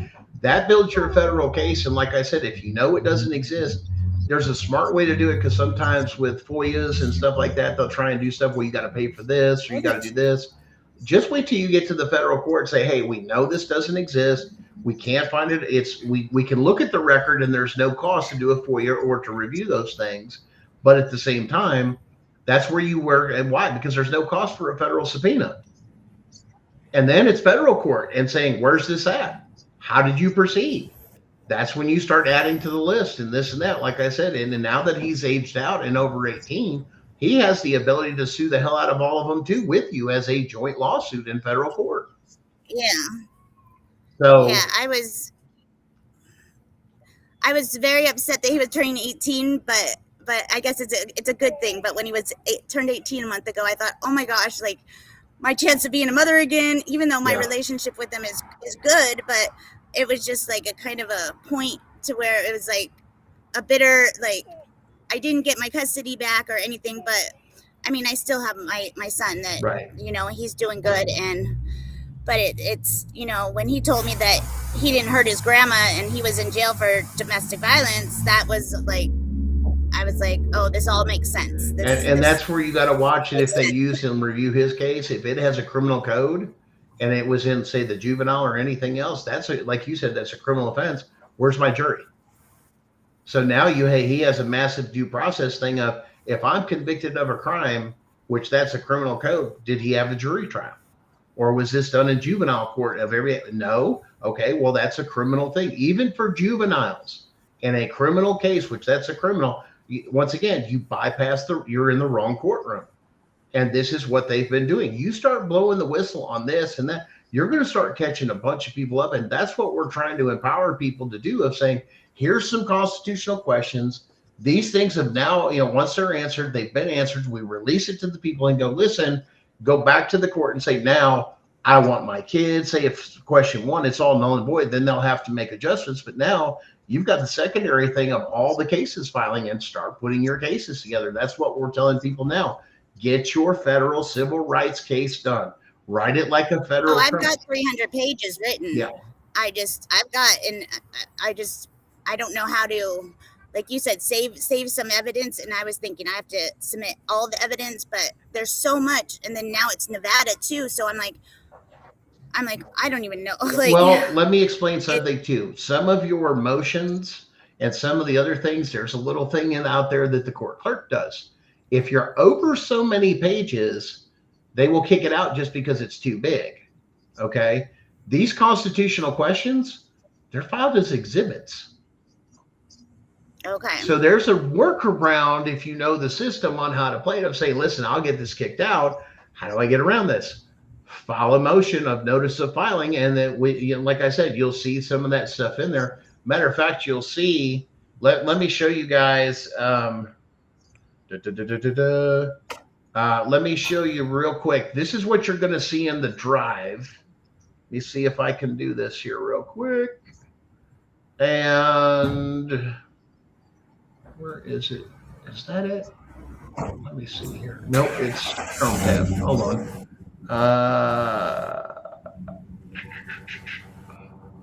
Nope, that's not it. Hold on. There we go. Found it. Sorry, I got a lot of windows open. Check this out. So guys, this is what you're going to see when you go in, when you open the folder. Which one? Okay, it's right here. So let me maximize this one so you guys can see it. These are all the actual filings. Okay, this is what's on PACER on the court record. Now, I'm going to tell you, if you want to know how to do your filings and how to do them, notice it, once again in that release that I'm going to have for the national press release, which we showed earlier. It has the case numbers on there. Go to the 2026 filing on PACER, or look it up. Look at how I filed each individual one, a notice, a this, a that. Just match it up with what I did, and and it'll go through. I've already made it past the first shaving or cut. Matter of fact, my old case from 2025 that they dismissed is now alive because of the retaliation. And I turned in the retaliation. I got them on film. Yeah, they're not too smart because everything is in the record, and it's all in the record, Mm-hmm. Especially, and I have all my paperwork. So like, I asked from day one because this has happened to me for years and years and years and years, and not me having civil case, just the systemic abuse of having. I have a mentally ill child who was in trouble all the time, and CPS knew us, and the law knew us in Nevada and California. We went to California, and that's a whole different state. Right. And I knew when they didn't call me at the hospital that something was wrong, because in Nevada, they won't talk to my son. They won't. No social worker could talk to my son until a parent is there. Yeah. And when they didn't call me in California, and I called them and they lied and said my son wasn't there, I knew. I just knew. Yeah. I knew. Yeah, you guys really, if you've got a multi-state issue going on, look up the UCC JEA. Yeah. That must be filed. That's how states communicate with each other on any cases, whether it's criminal or anything else. And like I said, if it gets too complicated, the only one that has jurisdiction on, especially if the UCC JEA was not filed properly and the permission and the documents done, just straight up. Guys, I see a lot of you coming in here, popping in here that have seen it. You're asking about the questions. On the show page on Facebook, Gunning for the number 4 CPS, I'm going to release the national press release, which has an overview, and then you're going to have a link that goes to the drive that actually has those constitutional questions that are now filed in the federal court that must be answered. I'll probably be doing a TikTok and putting that link in there, as well as probably I got to figure out how to do some of the picture stuff in TikTok. I've been off of it for They suspended me for 3 years until I got my press credentials. And now I love the fact that it's always been funny. Well, your video's been taken down for this violation, this, that. And I'll just turn around and I go, yeah, I don't think so. Here's my press credentials. It's on my page. This is freedom of press. And unless you want a multi-billion-dollar lawsuit, TikTok, you better put it back up. Less than 24 hours or usually 12 hours, boom, it's back up. Well, we've looked at your appeal and yeah, you're right. They tuck their tail. And I've had people come after me on Facebook and this and that and all sorts of other things. It's just like, yeah, that's not going on. Come on now. I mean, this is, you don't think I'm not going to sue you when I'm talking about an active federal case? I mean, come on. And this is where I think a lot of people just don't understand it. And this is the problem, though. This is the problem, Jim, that I think a lot of people don't understand. Is our founding framers said specifically, for this experiment known as a constitutional republic, which is what we have, for it to work requires a well-informed citizen. What does that mean? Well-informed citizen means you have to know the Constitution. You've got to know your rights. And here's the other thing. That's why they come up with half of these other things to go into a federal court, that you didn't need an attorney or a lawyer. Because if you'll notice the way it's actually written, that you have a right to counsel. Doesn't say attorney or lawyer. They actually changed that. Why did it say counsel? Because the average American was supposed to be educated on how the federal court system works and the constitutional rights. This was supposed to be common knowledge. But what did they do? The public school system didn't teach it. Did you get a whole lot of stuff on government, on how this stuff works and the rights and how it works and fits into everyday life? Nobody did. I had a good teacher that was actually, when I was in high school, way back when, that actually was an old hippie from, the 60s and 70s that they protested. They did this, they did that. And a lot of other people that were, different color, that say, hey, I marched with Martin Luther King. And yeah, they were educated on their rights.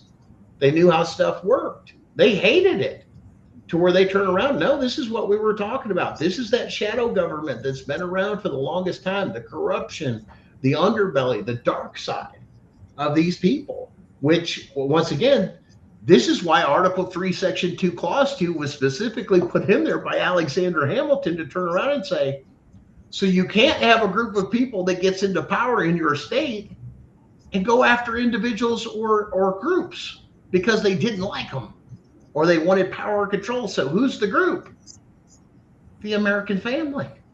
Who's the individual? You and I. This is why this is never supposed to be in the state courts. They're biased. Yeah. I'm homeless living in a van because of my, they took my housing in San Diego when they took my child, and I've been on the street ever since. But I did go and protest one day, well, for a couple days, for a week, because I had no place to go. So I was like, I'm going to go put up a tent, and I put up signs about my First Amendment rights and put all this stuff about CPS. Mm-hmm. And ever since, the cops have pretty much left me alone because, I've told them, you guys took my child, you took my housing, you took everything. I didn't do anything. My son had a mental disability. He had a breakdown, an episode, and you guys didn't do it as you turned it around as child abuse when it was a child having a mental health, a crisis. But I do have one question. Sure. After Nevada this past year, when my son was in jail in Nevada, I filed stuff with the court, and they accepted it. It says accepted it. It still says it's accepted. And that was when he first went to his hearing, and they wouldn't tell me anything because I don't know. I know my mother probably has something to do with this because she politically connected or whatever. But so then when he was about to get out and he was going to be released to the person he supposedly abused, and a judge has not released him to the victim before, so why is he going to be released to a victim again? But then I find out he never abused her, so she's not technically a victim. But anyway, so I filed stuff with the court again, and it said accepted. So then I'm talking to the clerk, and the clerk goes, oh, no, and I filed as an interpleader to the case because they were saying, oh, I can't file anything as a parent and because I have no rights, or because I lost my custody, which I still have Losing my custody parental is rights. not the same thing as losing your rights. Yeah, there's a complete difference. So if they accepted my stuff in the court, it says accepted, but they never ever replied to it. They just ignored it twice. Like what? That's what I'm scared about doing. That Okay. again. That's what happened to me. Darren could deal with that because that's actually a violation of, and I think Darren may have the specifics if he's still back there. That's actually against judicial canons, because they have to review every filing and address every filing under Yes, the judicial and I canons. have it too, where my email, when it shows me when they opened it. So Right. I've got that, like, so I know if they opened it or not, because I sent it and made sure I was serving everybody, his probation officer, everything. And I even sent an email to the judge that was a judge before in my son's case, and now she's the head judge, and they never have sent me anything back. They just, and that's the clerk says, something and I have you use every single one of those filings. Once again, these are examples, and this is what I'm talking about. The same thing I did, and I'm telling you that because I'm not practicing law. This is, I'm not a lawyer or anything else. I'm telling you what I did.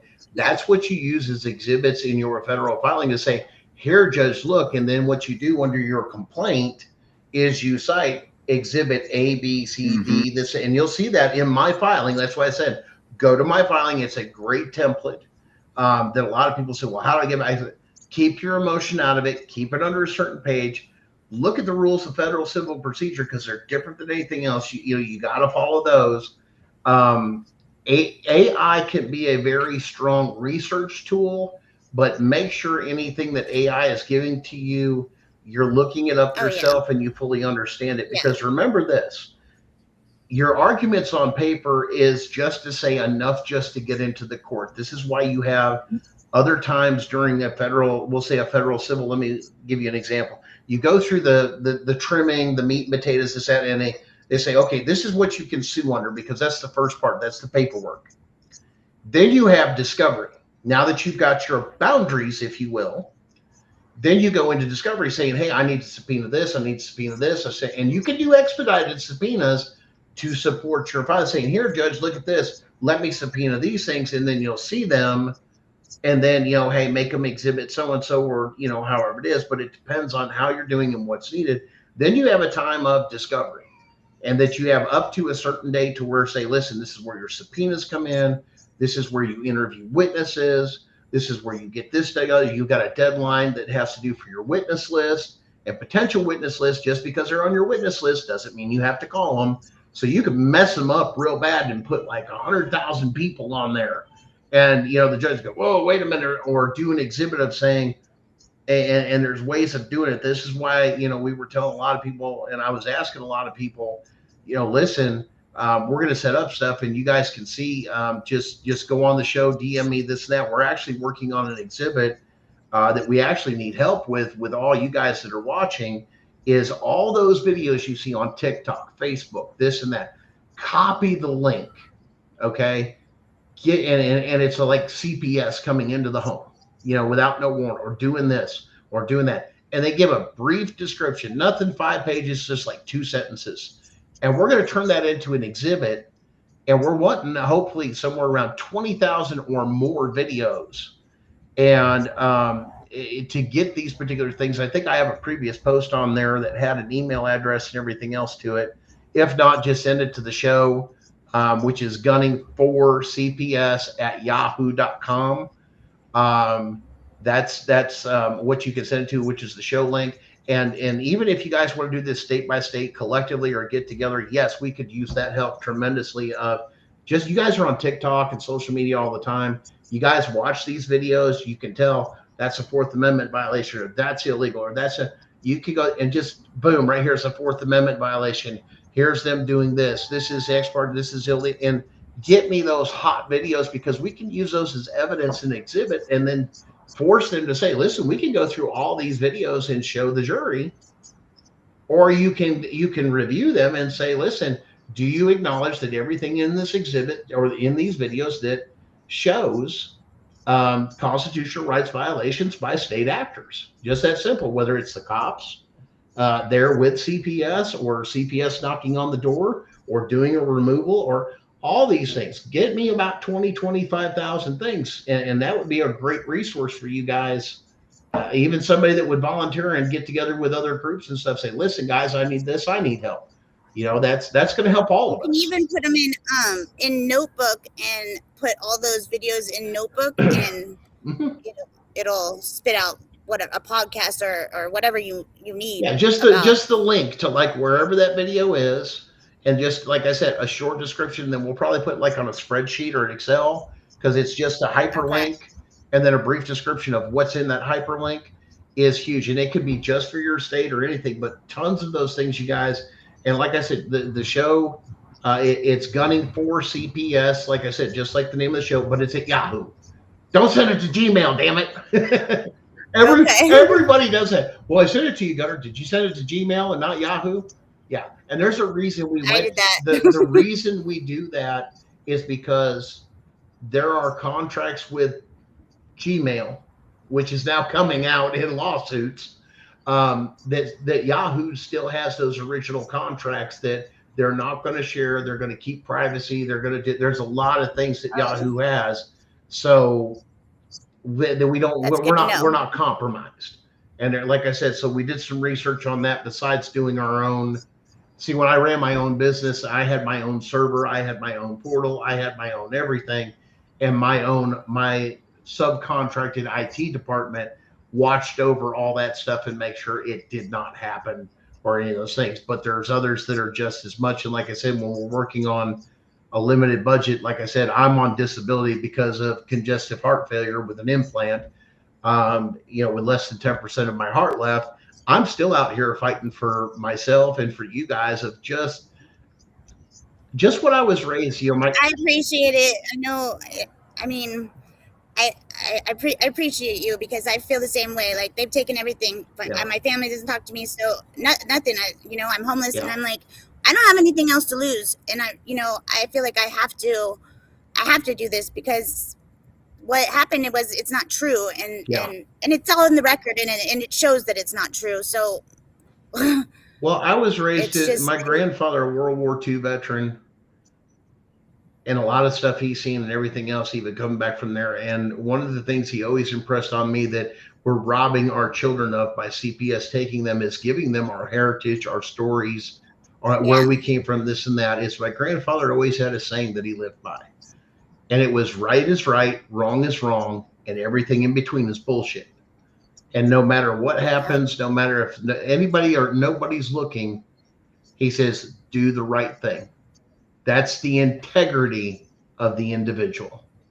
He says, and stand up for what's right and not what's wrong. Yeah, and that's something he told me. He says, you can never buy that, no matter how much money you have. He says, is the integrity of a person. And I will tell you that man had such respect that when he spoke, everybody knew to shut the fuck up, listen, and you better listen attentively, because what was coming out of his mouth was absolute truth. Whether you liked it or not, that's just the way it is. And they respected him for that. And that's something, you're right, no matter what clout, no matter this and that, that's something you can't buy, to know that people around you don't go near that person. Why? Because they're going to do the right thing. And at the same time, they may win battle or they may lose battles. But understand that those type of people have a resolve. They will win the war. And that's where we're inspiring hope to you guys, like you, Jen, and several others. The fight's not over. Matter of fact, we've lost a lot of battles, but we've got a real shot now at exposing all of this and now declaring a win for the war for we the people. Because once this comes out, there's no going back. Especially question one. Yeah. Question one and the DOJ watching and everything else and all the other things this. Listen, I've been dealing with this for a couple of years. And like I said, I've had contacts with several different political people. So I do know that this has gotten into the ear of the right people to where they're setting up. Do you really think him putting up these fraud units in every state was a mistake just because of Nick Shirley?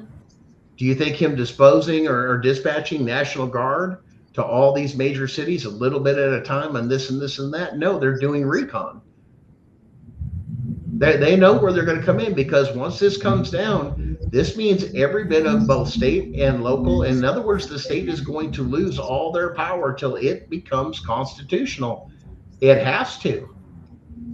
That's why we've called this the reckoning and the return to the Constitution, because this has been going on for over 3 decades. And once you realize this, you're going to have a lot of people. Yeah, well, let me put it to you this way. They're taking our children. They're making, they're in San Diego. I know they're making, making the homeless more homeless. Yeah. Like, I have another girlfriend. Her car got taken like my car did, right. From the sheriffs, and totally blew away our rights. But right.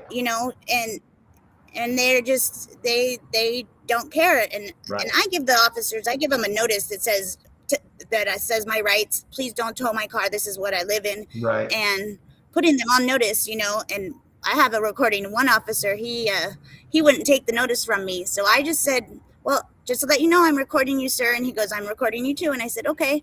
And I started to read it to him. And after I said to him, in the part it says, and you took an oath to the office to the Constitution, his whole tune with me, because he was adamant to tow the cars that night.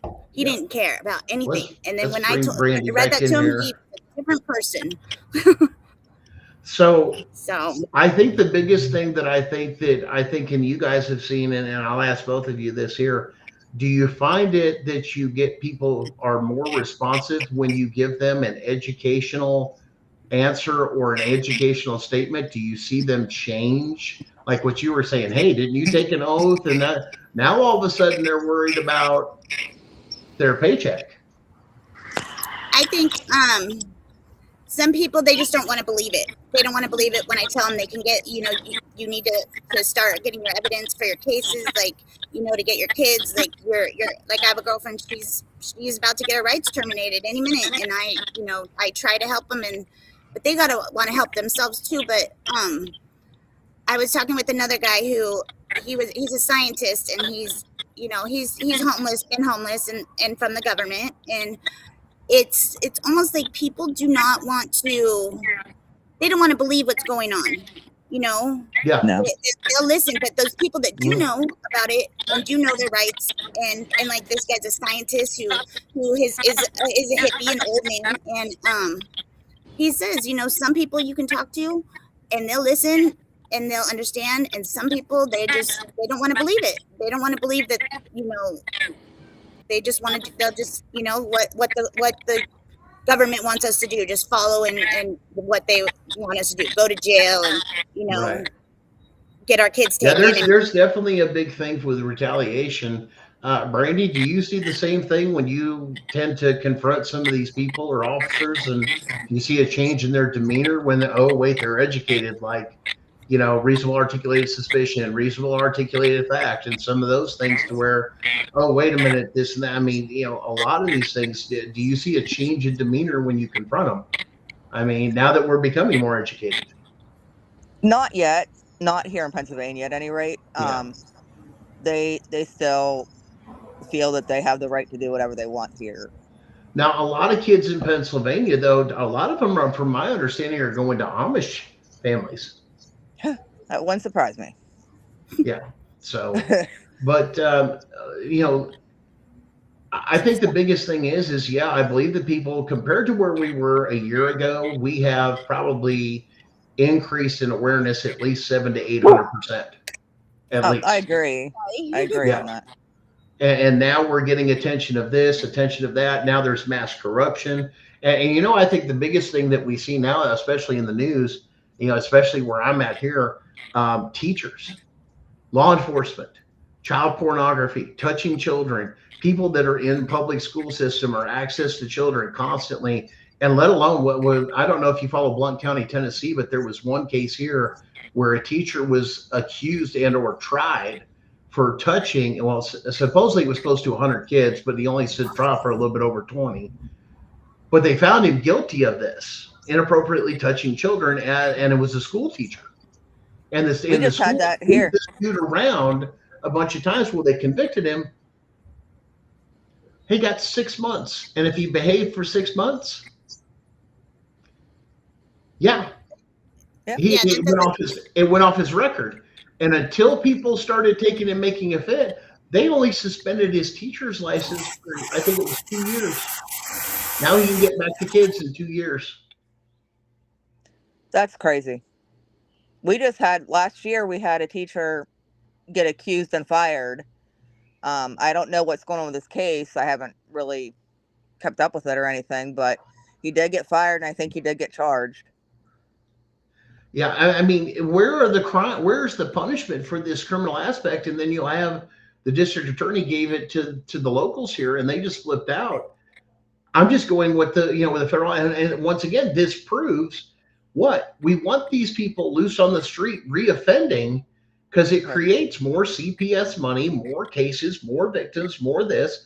And then you look at the statistics of like the children growing up in the system where, girls that are of the age of 16, they have I think it's like a 60% chance of being pregnant, teenage pregnancy. You've got, kids, both sexes in and out of criminal court or because of retaliation, because they don't want to be there or they know it's a lie, this and that, which then leads into more abuse or putting into foster homes and this, that, where they're truly abused, by people, complete strangers that the state says you're safe with these people and they're not. Then you got this other whistleblower that talks about, how good adoption is and everything else or foster care. And they go to these things of going, oh no, you got to have a kid. And it's all about money. They don't give a shit about the kids. No, and then this perpetuates them into what? To the federal, this goes into the prison system.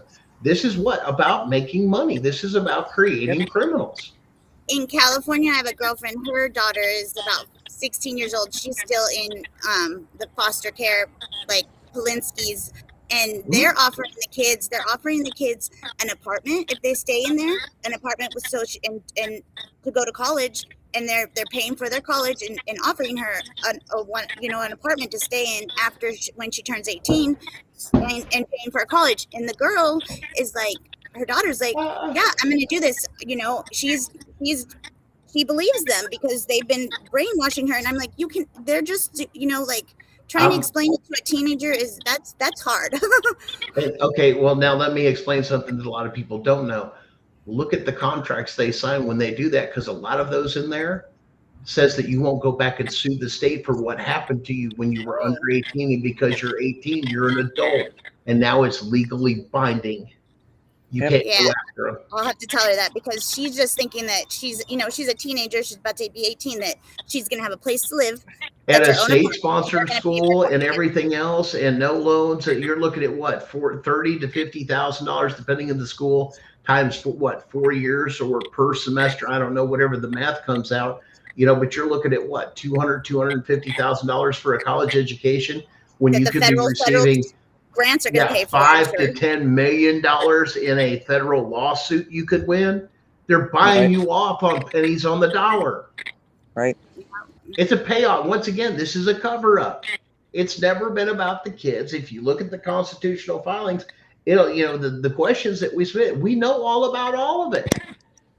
This is a cover-up. Once again, full disclosure. You understand under contract law, you have to do full disclosure. Did you? Well, it's in there somewhere. And then it's always that little wording that you'll agree not to do anything. In other words, if we're going to offer you this, you can't come after us. Now, I've looked at all of those things, and it's just like, no, hell to the no. That is no. Once again, it's a cover-up. Why? Because now you can't go after them. Why? Because they know notice all these programs started going out, and look at the original filings of when I filed these, of how many programs all of a sudden pop out of nowhere to make this a good thing.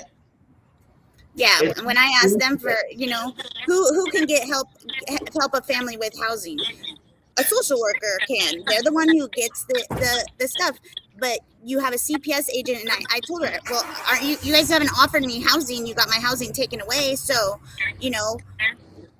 and she goes, oh well, it's a little too late for that, and so it's like, I had a reunification case. They go, okay, well, in the end, when I had my trial, because I had a contested trial, they're like, oh, well, we can't, the mother isn't, she doesn't have a place to live. Well, I do have a place to live when I have my kid, because if you don't have your kid, you can't get housing through the state, and it's just well, now you have to look at another thing too. That's discrimination, because there are several people that live on the road, whether their jobs, I mean, whether you're an oil worker or a lineman or something like this, a lot of people homeschool and they travel with their families. And these people have jobs all over the country and they want to stay together as a family and they won't buy a house and they travel. That's discrimination. Well, yeah, and there was a housing crisis going on in California in 2022. To find a place to live, it was crazy lines. Like I've never had a problem finding a place to live, and it was just. Well, you can take some of the people that came here to Tennessee and take them back to California. I'll tell you that much. Oh my gosh. I'm in the same situation here. I'm homeless at the moment. And they won't help me. They won't even let me move in with my mom because my kids are there. See, that's but. It's just crazy, and back to your question about people that I brought up my rights to. I did have my first judge in my case because I brought up my rights, said my rights right away from the first hearing. Mm-hmm. And they told me I couldn't bring up my constitutional rights. This wasn't the right court. Well, I said, well, I'm not in the right court. This needs to be moved to federal court. And the lawyer said, no, you can't bring that up right now. And I was confused because I didn't understand, and then I brought it up. This is not a constitutional court. If this is not a court of record, and this is a quasi-judicial courtroom that requires my participation for this to go forward, in other words, by consent or contract law, which is the only way the state can interact with you, then yeah, we need to move this. But once again, they're going to discourage against this because once again, that would expose them. And of course, that's a cover-up. And my second hearing, I have it recorded. I didn't even mean to record it, but I told the judge that, look, this isn't in the correct court. I'm contesting the jurisdiction. And, this is, my rights have been violated. My son's rights are being violated. This is not in the right court. And he got upset and he's like, this is not a kitchen table, all this stuff. But I never saw that judge again. He stepped down off my case. And my lawyer lied to me and said, oh, he retired. Well, I looked him up. He still had cases. He didn't retire. And then the next judge in California, he's done this too, that I know of, 4 of them in San Diego. And I guess to the FBI to investigate families to complain about a judge. So he's, it's bad. And, I've talked to some other families, that like they do retaliate against you bad, and I feel bad. Oh, yeah. Like it's scary because that's why I have a cane corso. This is my guard dog, because I don't know what could happen to me. I could, but. Well, and there's a lot of misinformation. That's one, like what you were talking about. Then we had somebody in the comments go, oh, don't use that sovereign citizen stuff. No, we address the sovereign citizen stuff because that's the first thing. I'm sure you guys, especially out in California and probably Pennsylvania, they say, well, I'm a sovereign citizen. And the cops just look at you, oh, here we go with that sovereign citizen crap. Oh, really? So you disagree? I throw it right back up in their face. So you're, once again, not one of the highest judges in the land acknowledges this, and here's the publication, and here's this, and here's that, but you're going to make fun of it? I says, actually, because you've done that, you just violated your oath because you're saying that you're going against a member of SCOTUS. Gotcha. Put that in your report. Oh, wait, I got you on film saying that shit. Guess what? Go have a conversation with the chief, with one of the members of SCOTUS, because you know how that's going to look in federal court? They're going to slap the shit out of you in federal court for saying shit against a fucking member of SCOTUS. They will hammer your ass to say, making fun of this when the Supreme Court has acknowledged this. That tells me that you are not constitutional. You are violating your oath by saying you don't acknowledge the sovereign citizen when the Supreme Court recognizes it. And here's publications here and there, or even your judges or magistrate. I ain't going to list that sovereign. Really? So you've just admitted that you're not going to follow SCOTUS and SCOTUS rulings and everything else, which means you've just violated your oath, Judge, on the record. And it says in like the CPS manual here in California, it says that the social workers are supposed to stand up for the parents' rights and the child's rights, the family's constitutional rights. And my social worker said, it's on the record, says, well, right now the mother is, she's standing up for her rights. So until she stops, then, like you're supposed to be standing up for my rights. Like, The scariest thing, here's the thing. When you take that oath and you're a state or government worker, part of that, especially judges and magistrates, that not only are they supposed to follow the Constitution, they're supposed to run to the aid of the Constitution when it's in distress or even challenged. A lot of people don't know that. That means you're supposed to protect the Constitution. So when you throw the Constitution out of the courtroom, that means this courtroom is null and void. And when you turn around and do that, sovereign citizen stuff has failed in so many jurisdictions. It goes against criminal, civil, and this, in every state of the federal union. Well, let me take and deal with that right there. If you missed it earlier, sitting members of SCOTUS, matter of fact, Neil Gorsuch specifically has written that we, the people, are the only true sovereigns.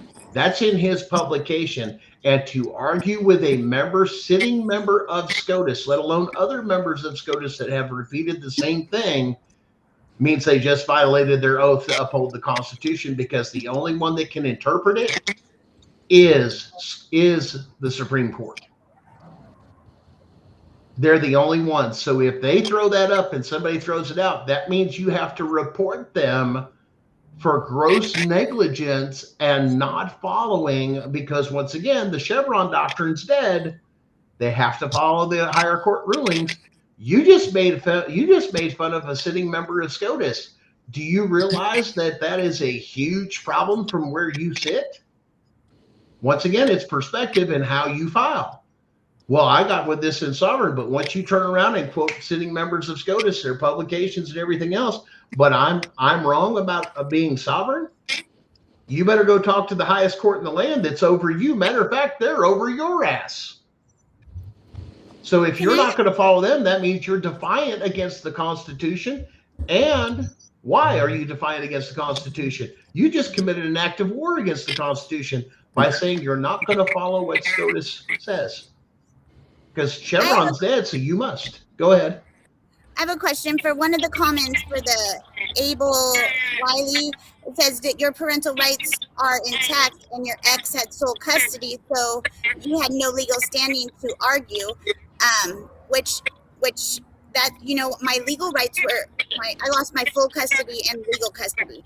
But here's the thing, isn't it like, so they didn't terminate my rights, but basically they did if I don't have any legal custody. Legal, you know, so when a child is in jail, I can't even say anything for them, but I still have my parental rights. So that's why I'm really confused, because it's like the judges were telling me we can't give you any information, yet I still have visits with my son and they wouldn't let us talk. But losing your legal custody, is that the same as, I mean, I feel like, and I didn't know this until this happened, but I didn't know what losing your legal custody really was until I had a child that was in jail and I couldn't speak to him. But to me, it feels like that's the same as terminating my rights. Well, let's address some of the things that were going on here, and I've got a little suspicion on this one too. You realize that there's a decent and an opinion in the Supreme Court and every lower court. No, there is not. The Chevron doctrine is dead. It was overturned. So that opinion goes away. They no longer have that. That is no longer accurate. They must follow the rulings of the higher courts, including the Supreme Court. So that is no longer true. That is a big misconception by a lot of people that don't follow case law or rulings or anything else, saying, well, the lower courts can have their opinion or do this, that. No, they can't anymore. Matter of fact, that's one of the things you probably need to do that. My child wasn't 18. You have to put that. Yeah, in the Chevron doctrine, you have to put that in your filings. No, the court does not have this discretion to make these statements or these rulings or anything else, because the Chevron, once again, you have to tell the court in your filings, especially with federal, why it's not. No, they do not have that discretion. Why? Chevron was overturned. And if you heard the other, he wasn't 18. This was when they had, he's just now aged out of the system. Correct, Jen?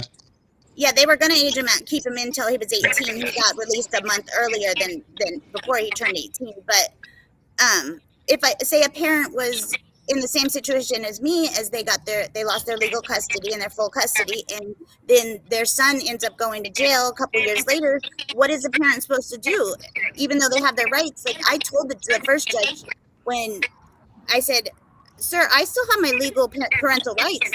I mean, I can send you the custody order. It doesn't say my rights have been terminated. Why am I not? But I didn't know anything about the losing legal custody, so that's where I was two different states, like she said, if you didn't catch earlier, they didn't follow the UCCJEA because California actually had jurisdiction. Another state took it over, but they have, by the UCCJEA, you have to get the first judge to sign off and give it that power or jurisdiction to the other state. They can't and it was never filed in the other state, the custody so order. that means all those orders are considered null and void because the UCCJEA wasn't followed. Now, you said before, let me address one other thing here. It says, I'll say that to a judge, said it if you want to say so. No, what we're talking about, and we've dealt with this on other shows, saying something in court and filing something on the court record is completely different. Okay? You have to file this. So if you file, say a judge has done something and you didn't like it, well, at the end of the case, it's still open. You can still file stuff, or you have another date. Or even before you get in there, or the judge has hinted at it. Listen, you got to put that on record. This is where you file it. Why? Because if you don't file it, if you go to your state court of appeals, they're not going to look at what was said in the courtroom. They're going to look at just what was filed. You guys got to remember that. So everything you need to deal with, make sure it gets on the record. File a notice with the court. Hey, I notice that here's the citing of Neil Gorsuch saying this, or this Supreme Court judge saying this. The Chevron doctrine's overturned. You must follow the rulings of this, this, and that. You have to bind the court and let them know that you know this stuff to be true. So when it's looked at, and this is where a lot of people lose their appeals. Well, I said it in court, but did you file it? Well, no, that's why. I did file it. I filed an emergency order with the court to stop the transport of my son to the victim, because I didn't know at that time if my son had really had an episode and hurt my mother, or if I didn't know what happened. So I was like, I don't want him to go back to jail, them to get in an argument like they always do, and she sends him to jail, and But once again, did you have the UCCJEA that you quoted? I put that in there too.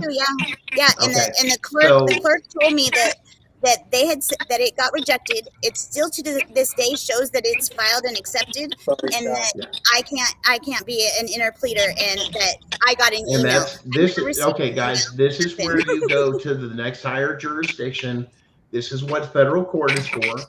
This is where you tie their hands and you go to federal court. I'm saying this is why you can go. Do you guys realize you can just go to the federal court to ask a question?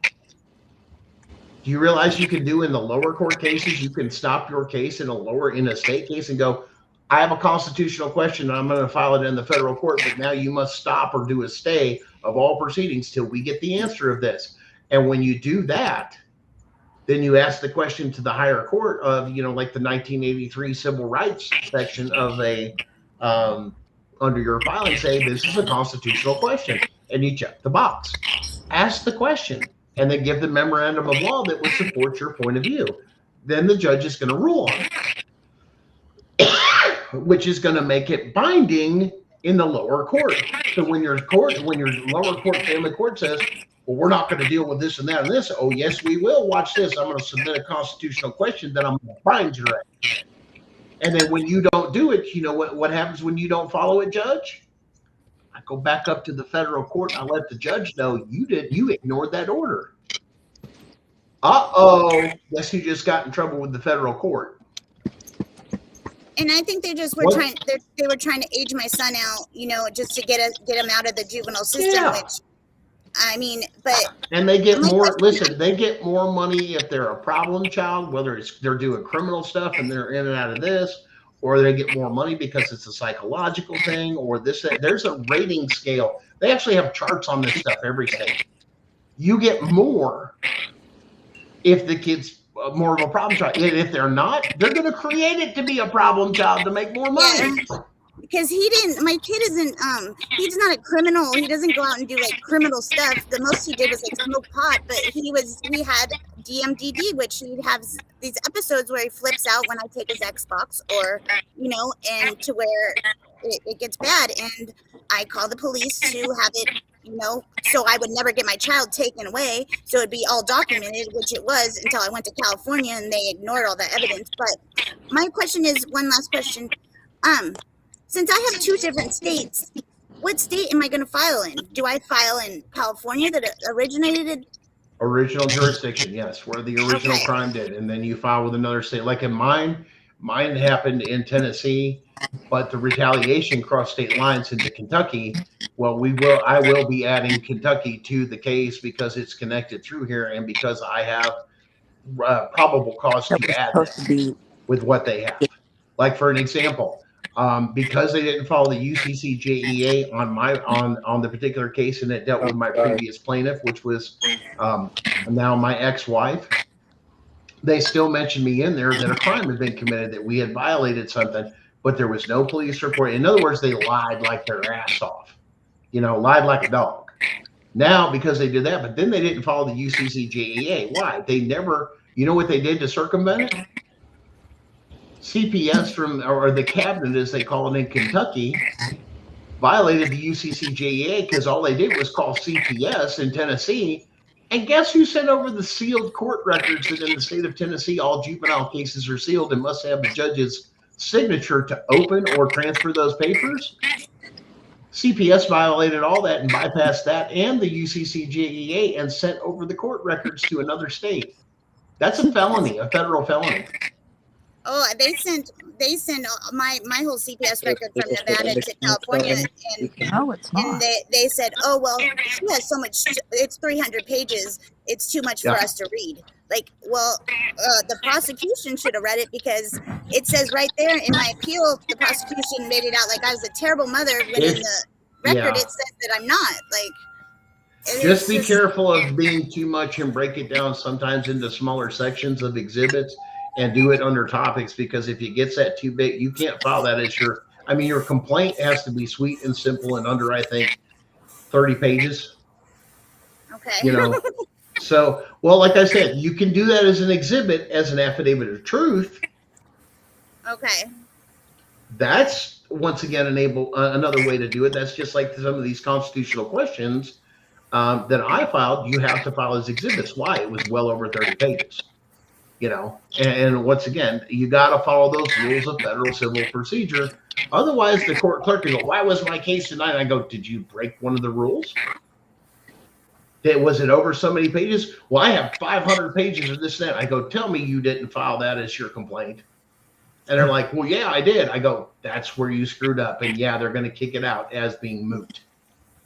Okay, and I have one more question. Sure. Because the comment the guy or girl said, well, so my statute of limitations in California, the case was in October 22, but I lost my custody in 23.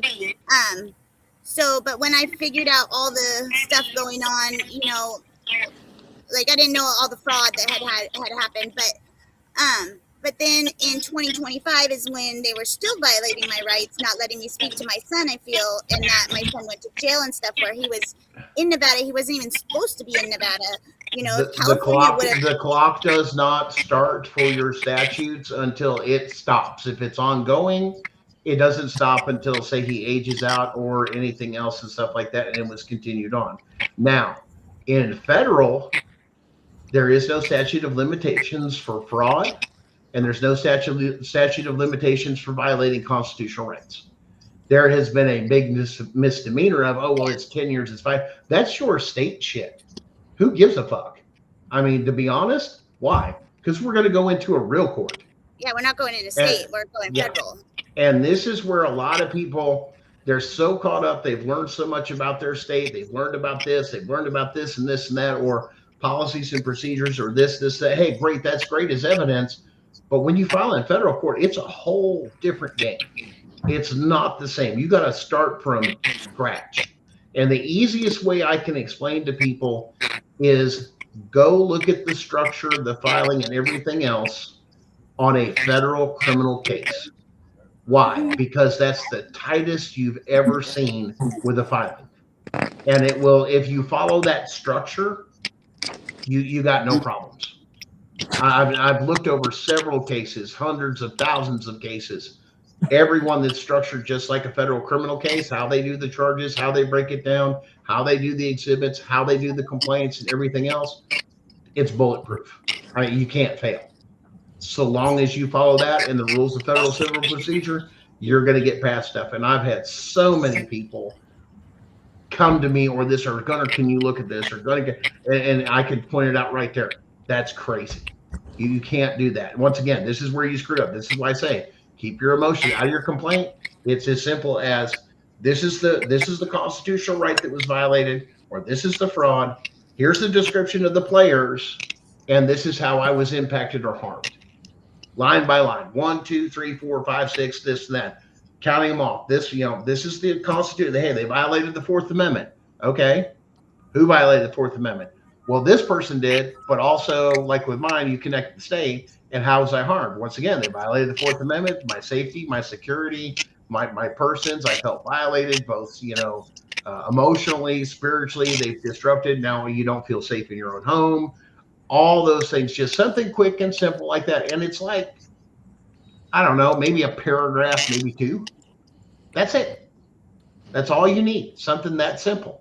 The other stuff and the details and the evidence and all the things, that's where you go, well, so-and-so did this, this, and that. Well, here's exhibit so-and-so. The video, when they showed up, see exhibit so-and-so, of them actually coming in and watching them so the judge can actually look at it and go, where no warrant, there's no this, they're asking questions, and now you're going through, this is the stuff, and then you can do supporting case law. You can put this in there. Like I said, my case is out there. It's available to the public. It's on Pacer. We're going to give you guys the case numbers and everything else, and they're not the only one that takes and deals with it. Like I said, Pacer is the main core one, but I think there's some other websites that once it's been on there a while that you can, like Justia and a couple of the others. And I can't, I think they have to send, I used to be on Pacer, but they have to send you something, and yeah, they have to send I'm in because I have filings in there and I have electronic filing. So I have access to all of Pacer with what I have. But if not, yeah, you can sign up, and there's ways and some hoops to jump through and some of the other things that you can do. But if you have a federal case, you can request electronic filing, and then you're into the whole system, is the way that works. Because I've given a lot of people say, hey, you can look up this and this, that. Yeah, I can look up just about any case digitally that's been digitized. They charge you too. I don't pay a dime. I don't pay a dime to look those up. If you go too much, I guess. Because that's what happened with me. If you print and you go in and you look, once again, you can get free viewing. Yeah, they've changed some of that stuff too. But like I said, even Justia and some of the other ones, they have access to it. But like I said, that is the national filing system for the federal courts and Supreme Courts. You can do Court of Appeals, you can do this, you can do that, you can escalate. All of that stuff's in there. And like I said, all this stuff's on there. And like I said, I'm going to release the stuff for even doing news sources, this and that for you guys. Hey, here's this, here's the link. You can take and just add the link to what we're going to put on Facebook if you've got open cases, guys, and just give it to your judge and file it on your case and let the judge know this is before the Supreme Court, right? This is before the federal court right now, and may escalate to the Supreme Court, because we'll take it there. The week, Gunner, that I was trying to stop my son being transferred back to the victim of the case, I had filed, I did my affidavit for you, and I emailed that to you, and I had told the court that I was, that I was, a witness for CPS and stuff, because I had also filed a complaint with CPS, like in Nevada, they never responded to me at all either, because I'm like, a judge before had judged, nobody, how is somebody going to release a victim, release an abused, if somebody it's a conflict of interest. Yeah, I mean, if that's true, they're not supposed to, because then that allows both the victim and the perpetrator to redo that, and they can't do that. Once again, that proves kind of your case. Why would you release them back to this if that person that doesn't make any sense? Yeah. And once again, you get it before a jury, they're going to look at that with some common sense and go, yeah, that doesn't make sense. And they'll go, the hell were you thinking? That's because it never happened. Yeah. And that's where you can gather affidavits of truth from, your son and affidavit of truth from, possibly your mother or anything. Hey, that never happened with both of them. And this was all fabricated stuff. Now that looks really, really bad. Yeah. Once again, you're the author. Once again, Tiff always says from Tiff and the Punisher, the first one in the courthouse wins so long as you file the right way. That's the way it goes. And which usually happens with CPS cases. What happens? They're the first one in the courthouse. Until you hold their feet to the fire and actually hold them to all the national standard and get up to all the case law and everything else with everything else, because they ain't going to tell you that, because they train their people to go knocking on doors all the time. Yeah, there was a comment that said that you don't want to go against CPS, and I know that in California that my child was, they blackballed me because I stood up to CPS. I said, I don't need to talk to you guys. I've already been through CPS before years ago, and I've dealt with them in Nevada, and I'm not going to sign a safety plan. I need a lawyer present, and I didn't hurt my son or do anything, so I'm not gonna do anything with you guys. Like, but she turned around as I was just not complying with them, but I hadn't known my rights and I was blackballed. Well, once again, why are you here to knock on my door and everything else, and then you run to a family court, and then our very first constitutional question is the 10th Amendment, Article 3, Section 2, Clause 2, which, yes, you guys have heard that term before out of Tanawa Downing, because if you guys don't know, Jessica Saxon and I are from the same county and same state. So somebody overheard my conversation of why I was working on my case and go, yeah, he's not wrong, and ran with it. And once again, you can't go directly to SCOTUS, which is what I kept laughing, because sure enough, I'm like, you realize you got to go through division court and have a case, and then you've got to do this, and then you've got to escalate it here, and then you've got to do this. And this is the structure of the federal court that, like, Tanawa was completely missing. And I'm over here just laughing. I'm like, tell me you're clueless about the federal court system without telling me you're clueless about I'm going to run right into SCOTUS and I'm going to turn in all these affidavits and I'm going to expose it to the court and everything. No, you're not, because that's not the procedures you have to go through. That's, and sure enough, a lot of that came out, but this is the proper way to do it, to where I've done the constitutional questions. If they don't answer them the way I know they should, I have the right to appeal them and everything else right into the Supreme Court, to where I'm in. You're not going to SCOTUS. SCOTUS is just the Supreme Court of the United States, which includes the appellate court. You're talking about the SCOTUS panel. There's once again, not knowing the terminology. And there's also a Chief Justice of that, which right now is Chief John is the one on the rotation now for the Chief Justice. You can call those out, and there's certain things they can do and certain things they can't do. But if you think you're a fool, you can run up there with a bunch of affidavits and go, how dare we, to the SCOTUS panel. Dude, you realize they only hear like less than 2% of the cases that are even petitioned to go? That's a 98% rejection rate. Yeah. And once it goes now, but listen, if you go to Supreme Court, whether it's the Court of Appeals, the Chief Justice for the Supreme Court, or you get to the SCOTUS panel for the review or anything else, once it goes to there, or they reject it and kick it back, say, I want this and that, and then say the state doesn't appeal, and then it goes up through there, and then they kick it back and say, no, we're not going to do this, or we're going to agree with the ruling. That's when it becomes national. But once again, we're not going after case law. We're looking to set precedents with these questions and the case and everything else, like Marbury versus Madison. And I think that's where a lot of people misunderstand it, saying, no, we're going for that thing of like every case you walk into, you're going to slap this stuff out. That's why we asked the questions we did, because it closes every single loophole that they exploit. When after my appeal, I had another bad attorney that she wouldn't set the record straight of, and I asked her and anyways, so my appeal my appeal was done, and she didn't let me know in a time frame where I could have filed a what is it called? De novo review.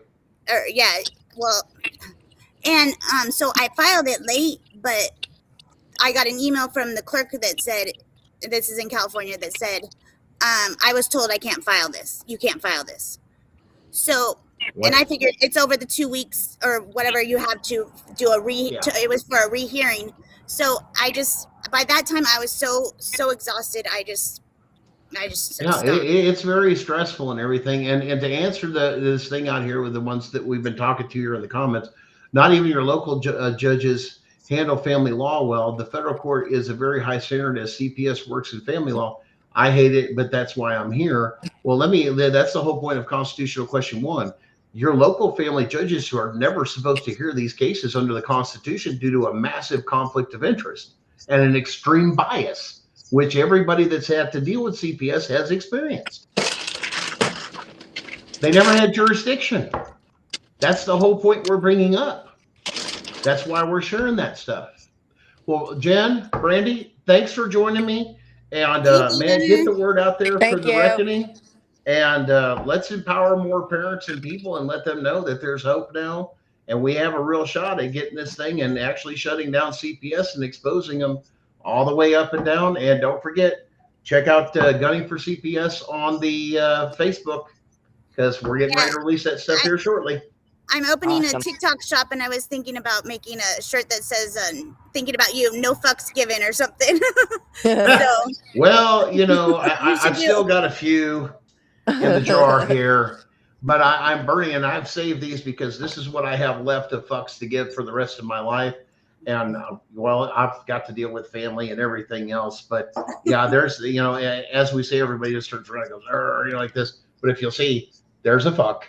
And right there, and there's another fuck.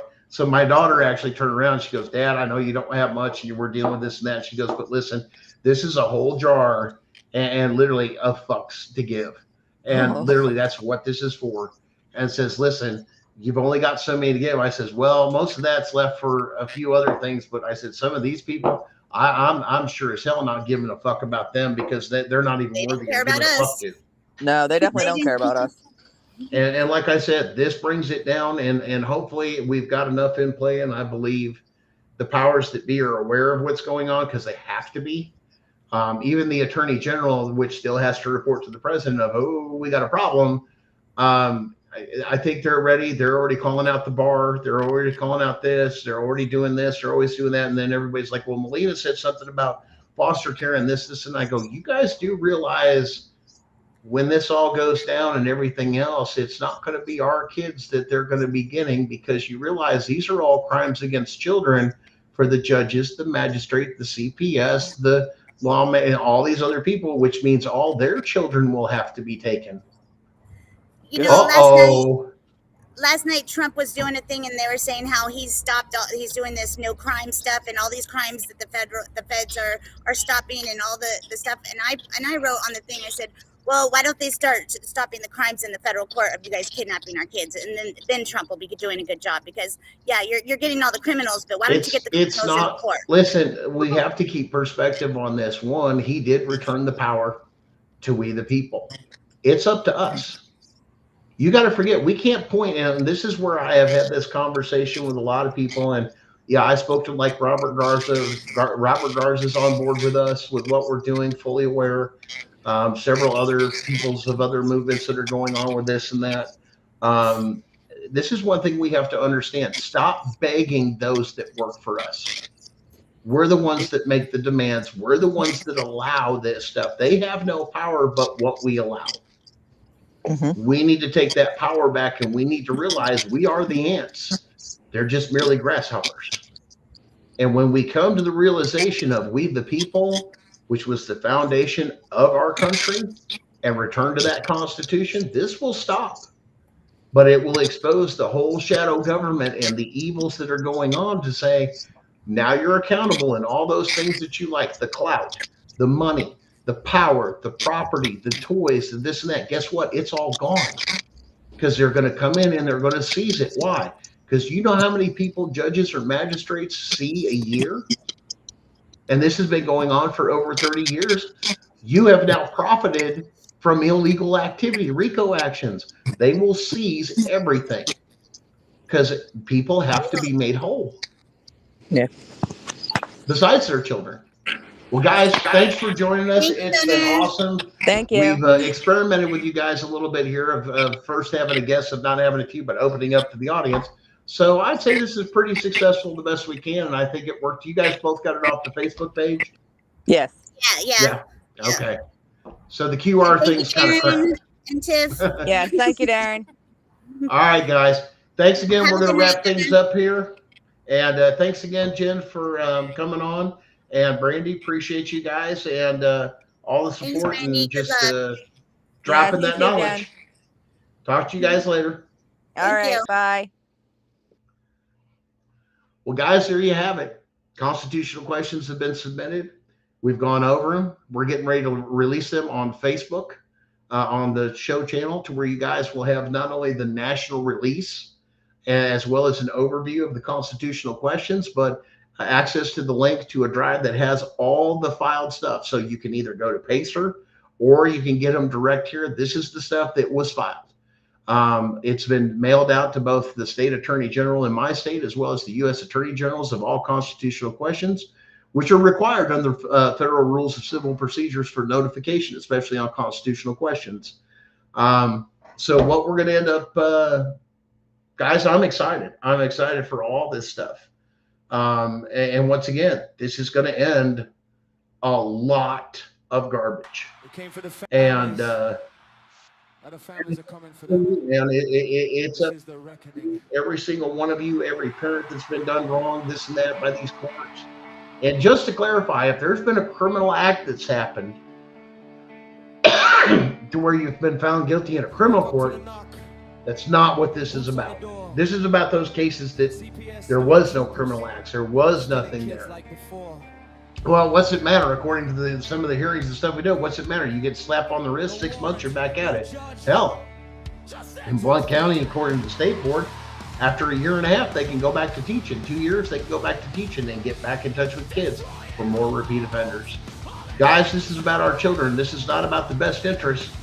This is about, once again, we the people and protecting we the people, including our children. And our children do have constitutional rights. And that's what this is going to come out and say. And then once you realize and start pointing these out of saying, this happened in my case, or this is what they do, and either produce this or that, now we got a problem. Because remember, you got statutes of limitations for this and that to do, but remember, you can always file a Rule 60. A Rule 60 in your state means that something, or there was a mass gross error upon the court at any given time. Once again, it's not legal advice. This is all stuff that's freely available for you to research and find out in there. The internet, books, library, once again, doesn't take a $500,000 investment in education when a library card is now free, or $1.50 to get a card. And the internet. And once again, this is what they hate: knowledge, information. This is how we're coming after them, and this is what sucks because they've been caught. Guys, thanks again for joining us. Join us again next week. That's at 9:30 p.m. Eastern Standard Time on YouTube, several other platforms, but we always recommend YouTube so we can talk. And next week, we're going to start going over each constitutional question. Now, we've already covered constitutional question number 1. We will go in next week into great detail into constitutional question number 2, what was filed, what it means, and to go through it and dissect it piece by piece. And hopefully, Darren, our producer, will be able to take and join us next week and really get into this stuff a whole lot more in depth. But join us again next week.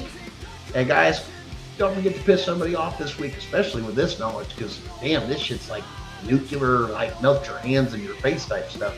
But we'll see you again next week, guys. Have a great week.